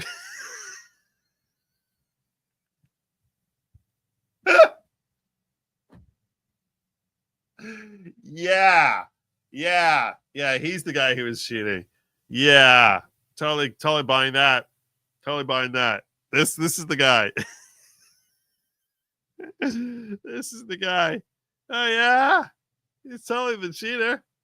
He's not the one wearing an apron and like and painting his wife's toenails while she's like on the phone with her boyfriend. No, he's totally the cheater. Totally.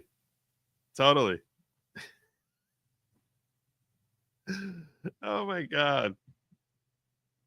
This guy looks more likely to get one of those artificial breast pumps, affix it to his own chest, and nurse their kid while she's busy off with her boyfriend than he is to cheat on Sarah Livelsberger. Come on.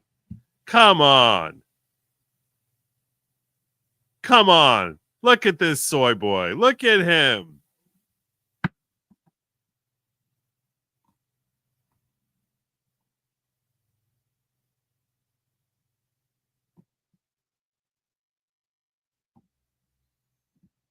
Come on. Sorry for that visual. It's not lost on us that it happened in front of the Trump building, and a Tesla vehicle was used, said Spencer Evans, a FBI special agent in charge. Oh, I guess they're really on top of things. You're really on top of things. They managed to piece all that together. But Livelsberger, who was an active member of the Army's elite special forces, was known to be a Rambo-type patriot and staunch Trump supporter. The law enforcement officers are investigating if he had purposefully picked the Cybertruck to limit civilian casualties rather than for political reasons. Well, then why wouldn't he just do it in his own backyard if he's going to shoot himself in the head? Why would you not do that? If he used normal vehicle explosion, would likely taking out the glass doors of the building, possibly the lobby, potentially killing innocent bystanders. The Cybertruck's impenetrable steel design contained the explosion while still giving off large flames, according to sources. The evil knuckleheads picked the wrong vehicle for the terrorist attack. Cybertruck actually contained the explosion and directed the blast upwards, Tesla CEO tweeted. Not even the glass doors of the lobby were broken. Yeah, she's the one who was cheated on. She was cheated on by this guy. Just stop it.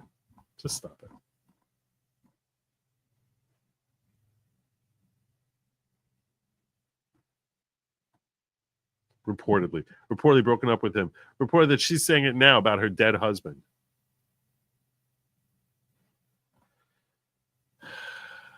Please.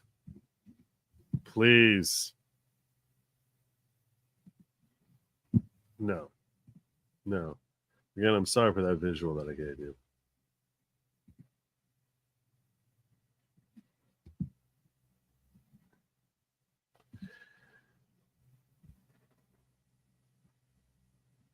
Everything is fine, Joe. Remain calm. Of course, everything is totally fine.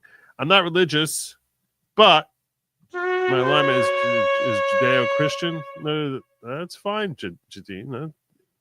I assume most people watching this would make the same statement.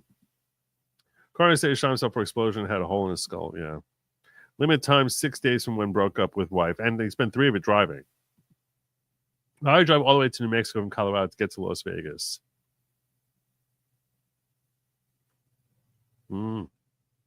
It's in New Mexico. I didn't see that. Gunface says just because he could make a better boom boom doesn't mean he had the access to get the materials needed to do it. That's true. Or it could be that he now I'm saying that maybe he didn't finish making it yet, but if he shot himself in the head, that means he was finished, right? Something's not making sense here. Truck was chosen to hide from authorities. Maybe. Cybertruck has a 300-mile range. This whole thing is 100% BS. He must have had no knowledge of EVs at all.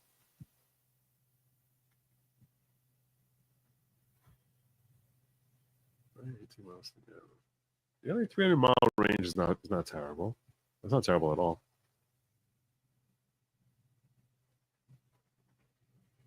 It should be like 500 miles, but how does an explosion happen after he self-deleted? Well, he could have lit down the fireworks, and then started the Mission Impossible music. Bum, bum, bum, bum, and you see he saw the thing going down and just basically popped off. Bum, bum, bum, bum, bum, bum, bum, bum, bum, bum, bum.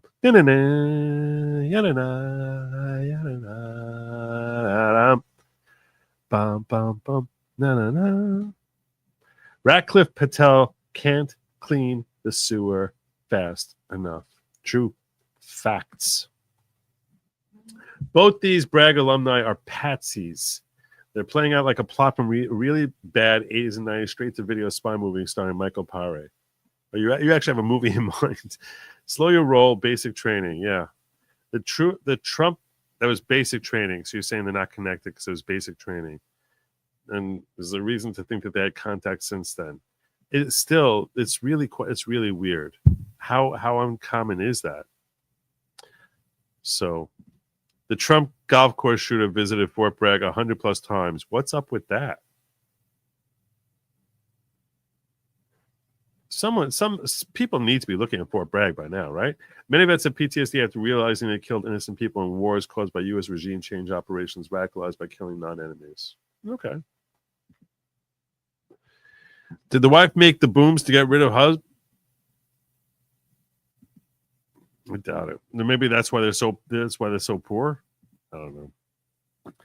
Let me make it 15. Happy New Year's. God bless you. Thank you, Pam. Conspiracy theory. Watch The Wives. She was his hand. The remote drove the car to Trump Tower. MK Ultra forced the self-delete. Remember, for 20 friggin' months. God bless you, Wims. Sarah Levelsberger looks like she cheated on Matt while he was deployed. She left with the Sancho. That's the other man? The Sancho? Is that what they call him? Fort Bragg is massive. Everyone in the Army ends up there at some point. It's like saying that everyone who flew to a hub airport knew each other. Okay, that's fair enough. That's really answering my question. Which I was like, that's what I wanted to know. Like, if everyone goes through Fort Bragg, in that case, it's really meaningless. It just means they're both in the military. I appreciate you weighing in with that because I didn't know that. Do they say her religion? She's a Democrat. She doesn't have religion. Truth of the matter is, we should probably give this 40 hours before we come to any conclusions. That's probably true, but I'm just telling. I'm trying to weigh up the things that people are saying looking sus. I was saying just yesterday it's way too early to start making conspiracy theories. I even framed it to them. I said, look, I'm as much a conspiracy theorist as the next guy, which is, I call conspiracies tomorrow's headlines. I just think it's too early to know.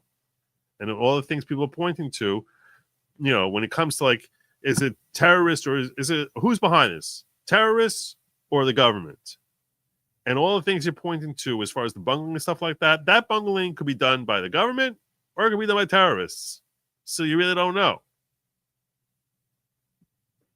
But when the government today allowed people to come, allowed, I don't know, guided tours through Jabbar's home, I'm like, you're trying to make me think that this is fake. That's where I started with. That's where I'm probably going to finish at here. But to commit self-delete in grand fashion, yeah, it's very strange. I'm a pro at this. Hire a better lawyer than her. Write a check and move on. Source, I've got 3 ex-wives. Nice. She probably married Matt because of the SF, then cheated on him because he was never home. She probably told him the baby was not his. That's possible. Now that he's dead, it's very easy for her to say, yeah, there's infidelity. He kept cheating on me. Maybe it was the other way around.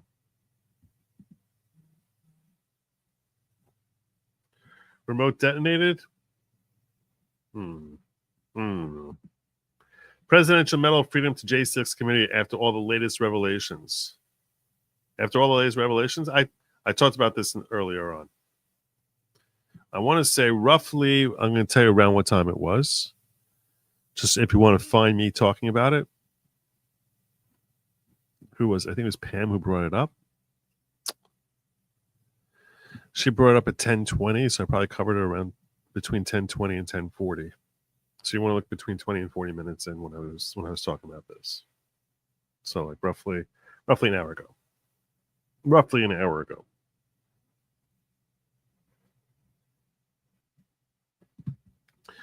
Do you think the owner of the F-150 used in New Orleans that was rented through the Turo app will be liable in civil suits? Probably not. Probably not. Although, yeah, probably, I doubt it. not when it's rented. Not when it's rented. There is such a thing. So you're asking a very good question. It's a very deep question here that you're asking. If you own a vehicle, you're responsible for anything that happens with that vehicle, even if you loan it out.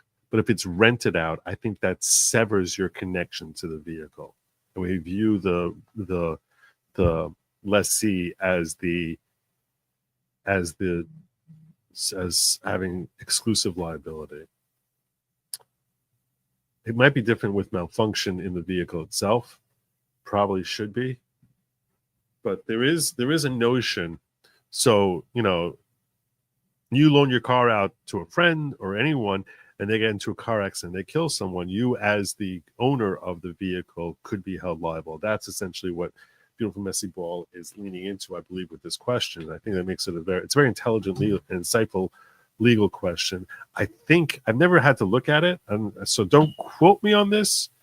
I'm not answering you based on my knowledge of law as in this particular realm. I'm answering as like a friend would in a bar based on my knowledge of law as to how the law tends to operate. So while I am familiar with the fact that the owner of a vehicle who loans a car out could be held liable for any issues that arise with the vehicle through the other person's that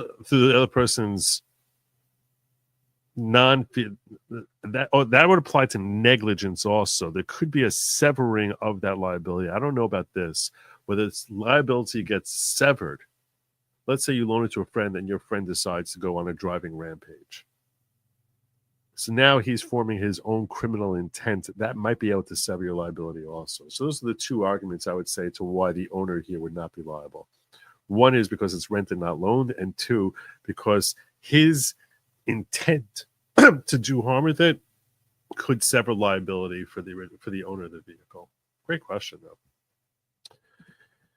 Hello, these jokes land flat when you read them 20 minutes later. They're great. They're great. Stop it. Stop it.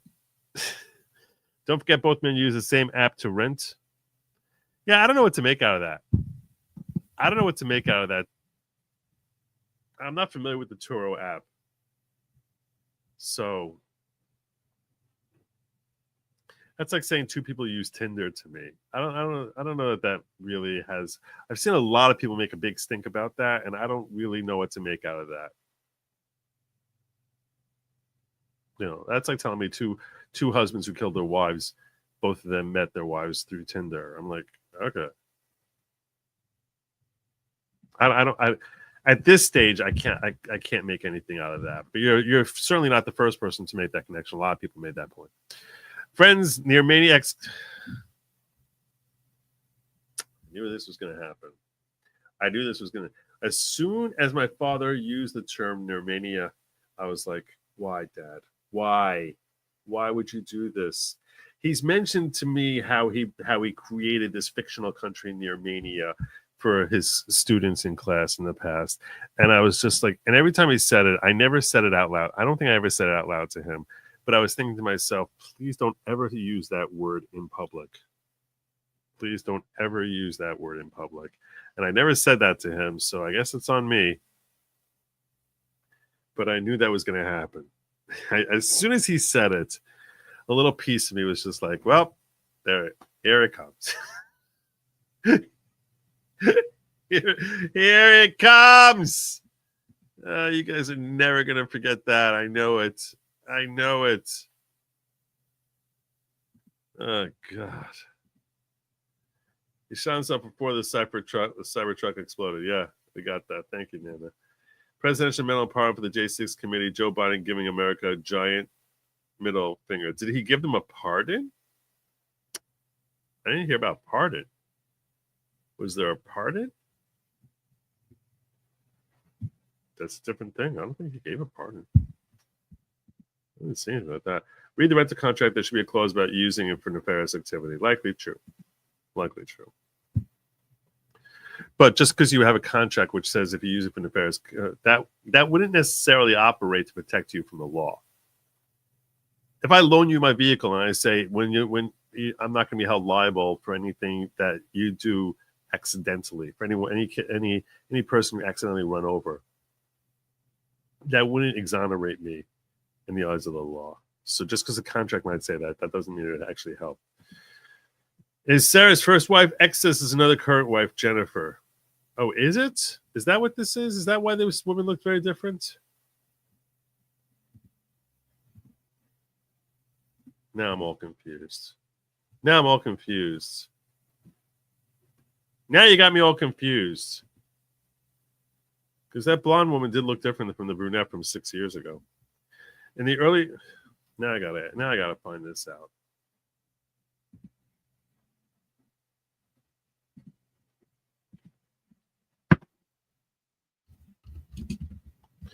How many times was Matt Livelsberger married?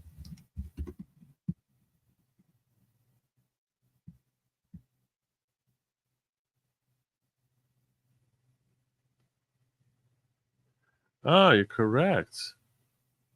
Look at this. Thank you for correcting me on this, Kathy.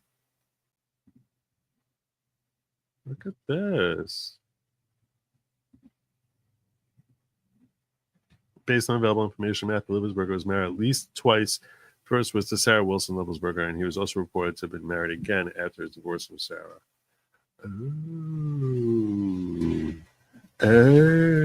I still don't believe that this guy. I still don't believe that he was cheating on his wife. It doesn't make any sense. You don't kill yourself just because you're busted cheating.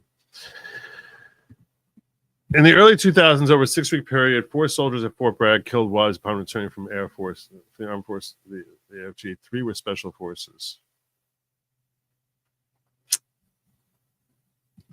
Not yet. What's not yet? I don't know, not yet. You just wrote that 2 minutes ago, and I don't know what you're referring to. All right. Let's get on to the third terrorist activity. This one was thwarted, thank God. No one was harmed. A man has been arrested after planting an IED on a train car in Payette. I assume I'm pronouncing that Payette. I'm going to call it Payette. Payette, Idaho. 40-year-old Brent Sharai arrested and charged with possession of a destructive device after he was caught attempting to light the IED. The Nampa bomb squad was called in and successfully detonated the device using a robot. This incident halted rail traffic through the corridor for over 5 hours. Wow. What is happening? What is going on? Well, it's totally unfenced area. So we got this Brent Sharai. I actually have a report for you on this. Let's check this out. The FBI is investigating a man who was found with an explosive device in Payette. Abby Wilt takes us to where the pipe bomb was found last night. The Payette Police Department tells me they received a call around 6 p.m. So this also was January 1st. We're only learning about it now, but we only learned about it today, but apparently this was exposed yesterday, January 1st. Last night about a person trying to light something on fire near a parked railroad car. When they got to that location, they used fresh footprints in the snow to track down where the suspect was. In the big picture of what's going on in the nation is everybody is very much on edge. Payette residents are anxious Thursday as investigators work to uncover a pipe bomb that police chief Gary Marshall says was found on North 8th Street Wednesday night. There was a PVC pipe that he had filled with black powder that he took out of firecrackers. The suspect, 40-year-old Brent Sharai, was attempting to light something on fire near a parked railroad car when someone reported him. Without their assistance and notifying us of the situation, who knows what we'd be talking about today. When police arrived on scene, they followed footprints in the snow. Just recently been snowing. To eventually track down Sharai, who was at. These are not the footprints they followed. I know that because after following it, there would be a lot more footprints. So these are just footprints we're going to show you as stock footage to say they followed footprints. But if you think you recognize those tracks, I can tell you right now, this was not the footprints they followed. That doesn't make any sense that this would be the footprints, right? I mean, just using common sense. Just recently been snowing. To eventually track down Sarai, who was at a nearby camp trailer and had previous records in the county. He had outstanding warrants through Payette County, and so he was taken into custody at that time based on the warrants. He's now being held in the Payette County Jail on 3 charges: possession of a destructive device, possession of a controlled substance, and possession of paraphernalia. There are potentially future charges through the federal courts for the possession or manufacturing of a destructive device. Marshall says even if Sarai didn't intend harm, the city is still considering this a serious situation. Whether he was doing it for his own personal entertainment or whether he was doing it to cause damage to property or people, it has to be handled in the utmost serious aspect as possible. The Payette Police Department says that there is no threat to the public right now, and they have no reason to believe that this was an act of terrorism or that it was related to anything nationally. Reporting in Payette, Abby Wilt, Idaho's News Channel 7. So there you go. So maybe this is not terrorist activity. Maybe this is like another red herring, much like, goes on in the life of American citizens. But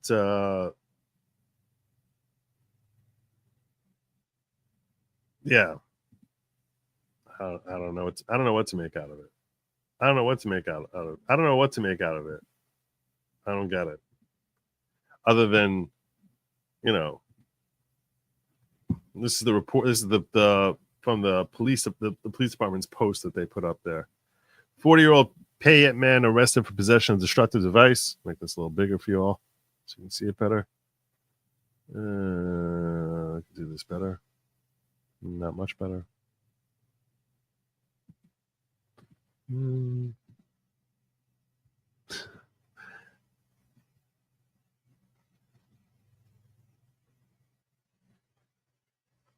Let's do it this way.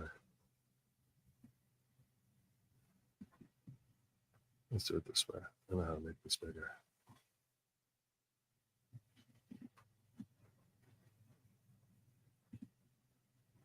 That didn't work.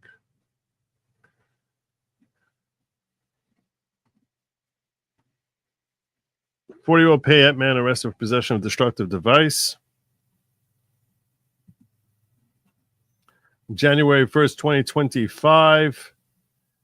Approximately 17:54 hours. This is the way to do it. There we go.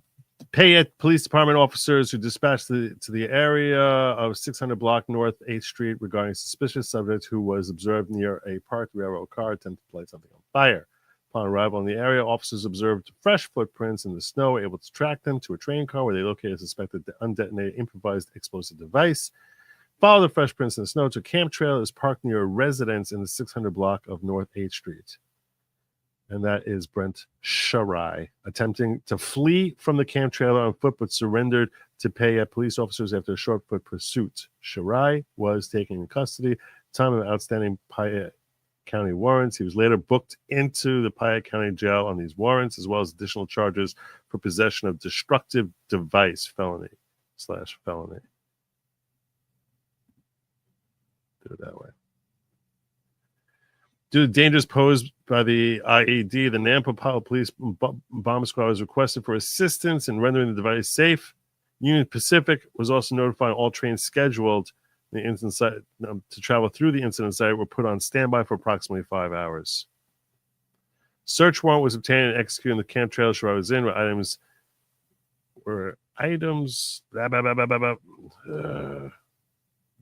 just going to do it this way.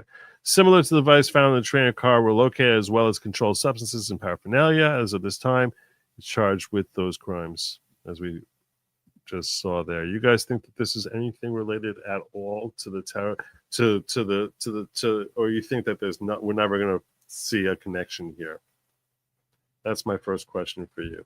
Do you think there's a tie-in here?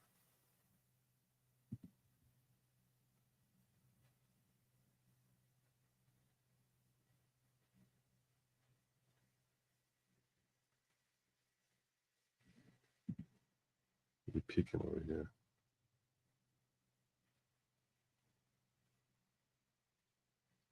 The Zealand saying there was a fourth one. I-85 was shut down today for a bomb threat. Both north and southbound lanes closed for hours. Interesting. Dano said Laura Logan had an interesting post on X about the two attacks. Let me see. Let me check out this Lara Logan post. Keep you as informed as I can. Lara Logan.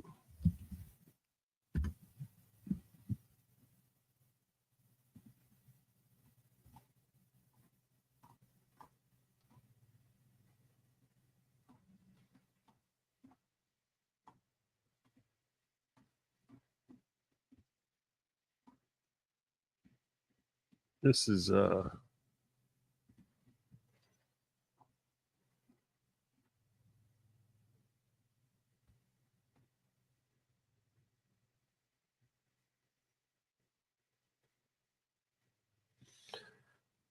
see, Lara's mistaken here. He wasn't dead when they put him in the Tesla and remotely piloted, because then Elon would have known that it was remotely piloted. We talked about this on the X Space yesterday.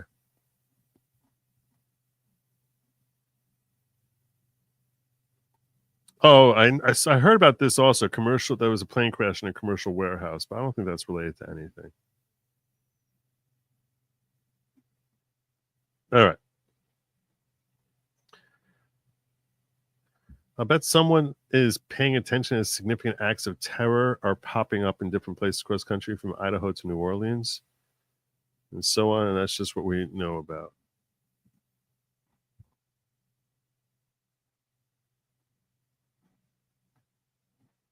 I'm not seeing that post where she's tying together the two cases.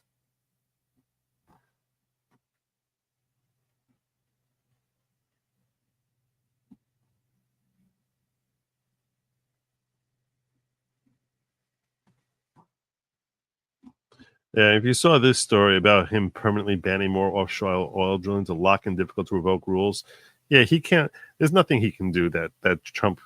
The only way he could do something is by executive order, and Trump could just rip apart his executive order, so he can't do anything. I don't see it here.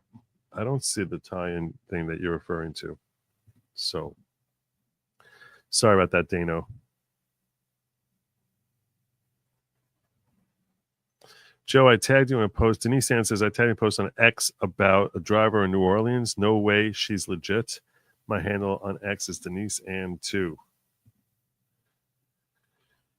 La, la, la, la, la, la. Gotcha.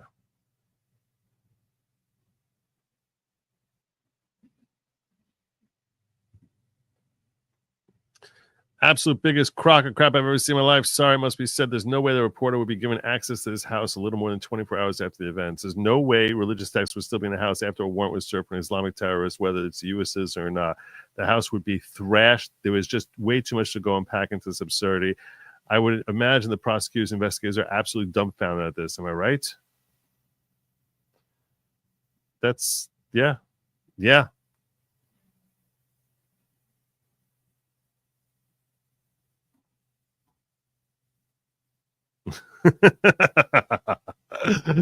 That's funny.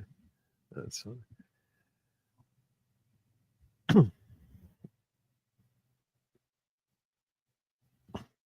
Self-drive requires steering wheel input every 15 seconds or put off the side of the road. Can't see self-drive farther than your home or street. Yeah, none of it makes sense. Lessee must have insurance that names lessor as additional insured and lost payee, at least in a commercial setting. All distractions take attention off the drones. Do you think that's what it is? They're like running over people in New Orleans to take attention off the drones. I don't know about that. I don't know I can go down that road. Matt saying, I don't know what we're currently talking about, but no one's screaming for a mod, so all good. I don't know why. I don't know. Yeah. We got Matt. We got Matt here as a mod. He's doing awesome. He's also gifting and bringing people into the following. Like every good mod should, bring in 10 new members to the following. Who'd you bring in to us, Matt? Let me see. Let me see. Not me, because I'm just, I'm just a host, but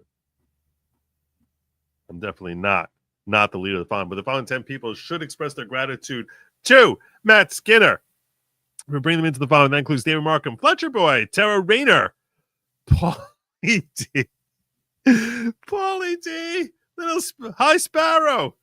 Hi Sparrow. You're a gifted membership by Matt Skinner. You're now a member of the following. Paulie, you're a member of the following. Hi Sparrow. American Dreamer, Graceful Klutz, KZ, Gypsy Muse, Adam K, Arm Bears, and Willow Trees. All them gifted memberships courtesy of Matt Skinner. Please bear in mind, following is not at all a cult. Type of cult. It's just about community, unity, and leadership training that enables you to have higher personal growth and reach the best you that you can be. That's what this is all about. That's what this is all about. But there's no Kool-Aid. There's no mandatory tracksuits. There's no throwing virgins into volcanoes, no squirrel mutilations, no goat sacrifice. It's not at all a cult type of cult. And I'm definitely not the leader of the following. By the way, no one uses Tesla and charges to hide. I would think the same thing, Joe. Apologies to you and Ron. My Jew joke the other day was meant with good intention. I'm glad you probably won't remember it, though. There's no way I remember it, and I definitely didn't take offense. I didn't take offense from anything that happened the other night. Like at all. Oh, and Johnny Reb is giving me a little geography lesson here, saying Tajikistan is directly above Afghanistan. The Soviet Union was doing their Star Wars equivalent laser test there. Oh, all right. Tajikistan. Barrett Boy saying that New York Post reports that Matt shot himself in the head before the explosion. Appreciate you sharing that with me, brother. Thank you. All right. In case you're unaware, first and foremost, did I make my thing? Did I make it? We did. We got 15 out of 15. What does that mean? That means we're going to have a locals after party. All right. Phew. All right. Over at goodlogic.locals.com, I do plan on having a locals after party. The after party is designed to basically, it's my challenge to myself to make you laugh. I have a whole bunch of videos I cannot show on YouTube, either because of copyright issues, vulgarity, people just it's just not YouTube friendly. There's a lot of reasons it's not YouTube friendly, and there's a lot of reasons it's also really friggin', some of the stuff I found really, I was crying with laughter. I was like, wow, I can't believe I hit such a mother load of great video content. And I plan on sharing it all with you over on Locals at goodlogic.locals.com. That's goodlogic.locals.com. If you can't afford it, hit me up. I'll take care of you. I'll hook you up. Access is to general. You should all be signed up to goodlogic.locals.com. You should also like and subscribe here. Friggin' like and subscribe here, for the love of God. Those of you cannot afford it, the $5 a month. I get it. I understand. No judgment here. I'm happy to share with you a code to get in there. I created a brand new code that's effective as of January 2, 2025. So it's effective as of today. And a series of codes that will run for the next 6 months based on the same root code there. And those of you who can't afford it, please hit me up and I'll make sure I take care of you, because I don't want to keep anyone out based on their indigence. Your indigency is not going to keep you away from me. I want to be accessible to everyone. It's just there. The only reason I have that there, the only reason it's there, the only reason is sort of like a little bump to those who can afford to support the additional content that they should be able to kick in. If you can't afford it, though, I'm definitely not going to be excluding anyone. So you can hook me up at you should email me at goodlogic@gmail.com and I'll send you a link. Or you could DM me on X at the following pro. I'll do a quick check around, make sure no one, in case anyone was asking. But I'm urging you, join me over there. You're going to have a good time. We're going to have a very good time. This is going to be a real Locals after party. It's going to be fun. Trust me. So check it out. I'm wrapping up over here. The only thing I got left before I close out the weekend is to remind you that lab meat is obviously not meant for you. It's for they, them. Also, Elon is facing major lawsuits regarding autopilot 15 seconds. Well, I don't know about that, but still, even if it doesn't work exactly like that, that doesn't mean that you wouldn't know if there was an autopilot. Apologies, and we drink purple drink aid, no Kool-Aid, not a exactly, Fletcher boy. All right. No matter how they spice it up or whatever barbecue sauce they put on it, don't eat the bugs. Don't eat the bugs. I'll see you all over on Locals. Have a good night, and as always, Godspeed.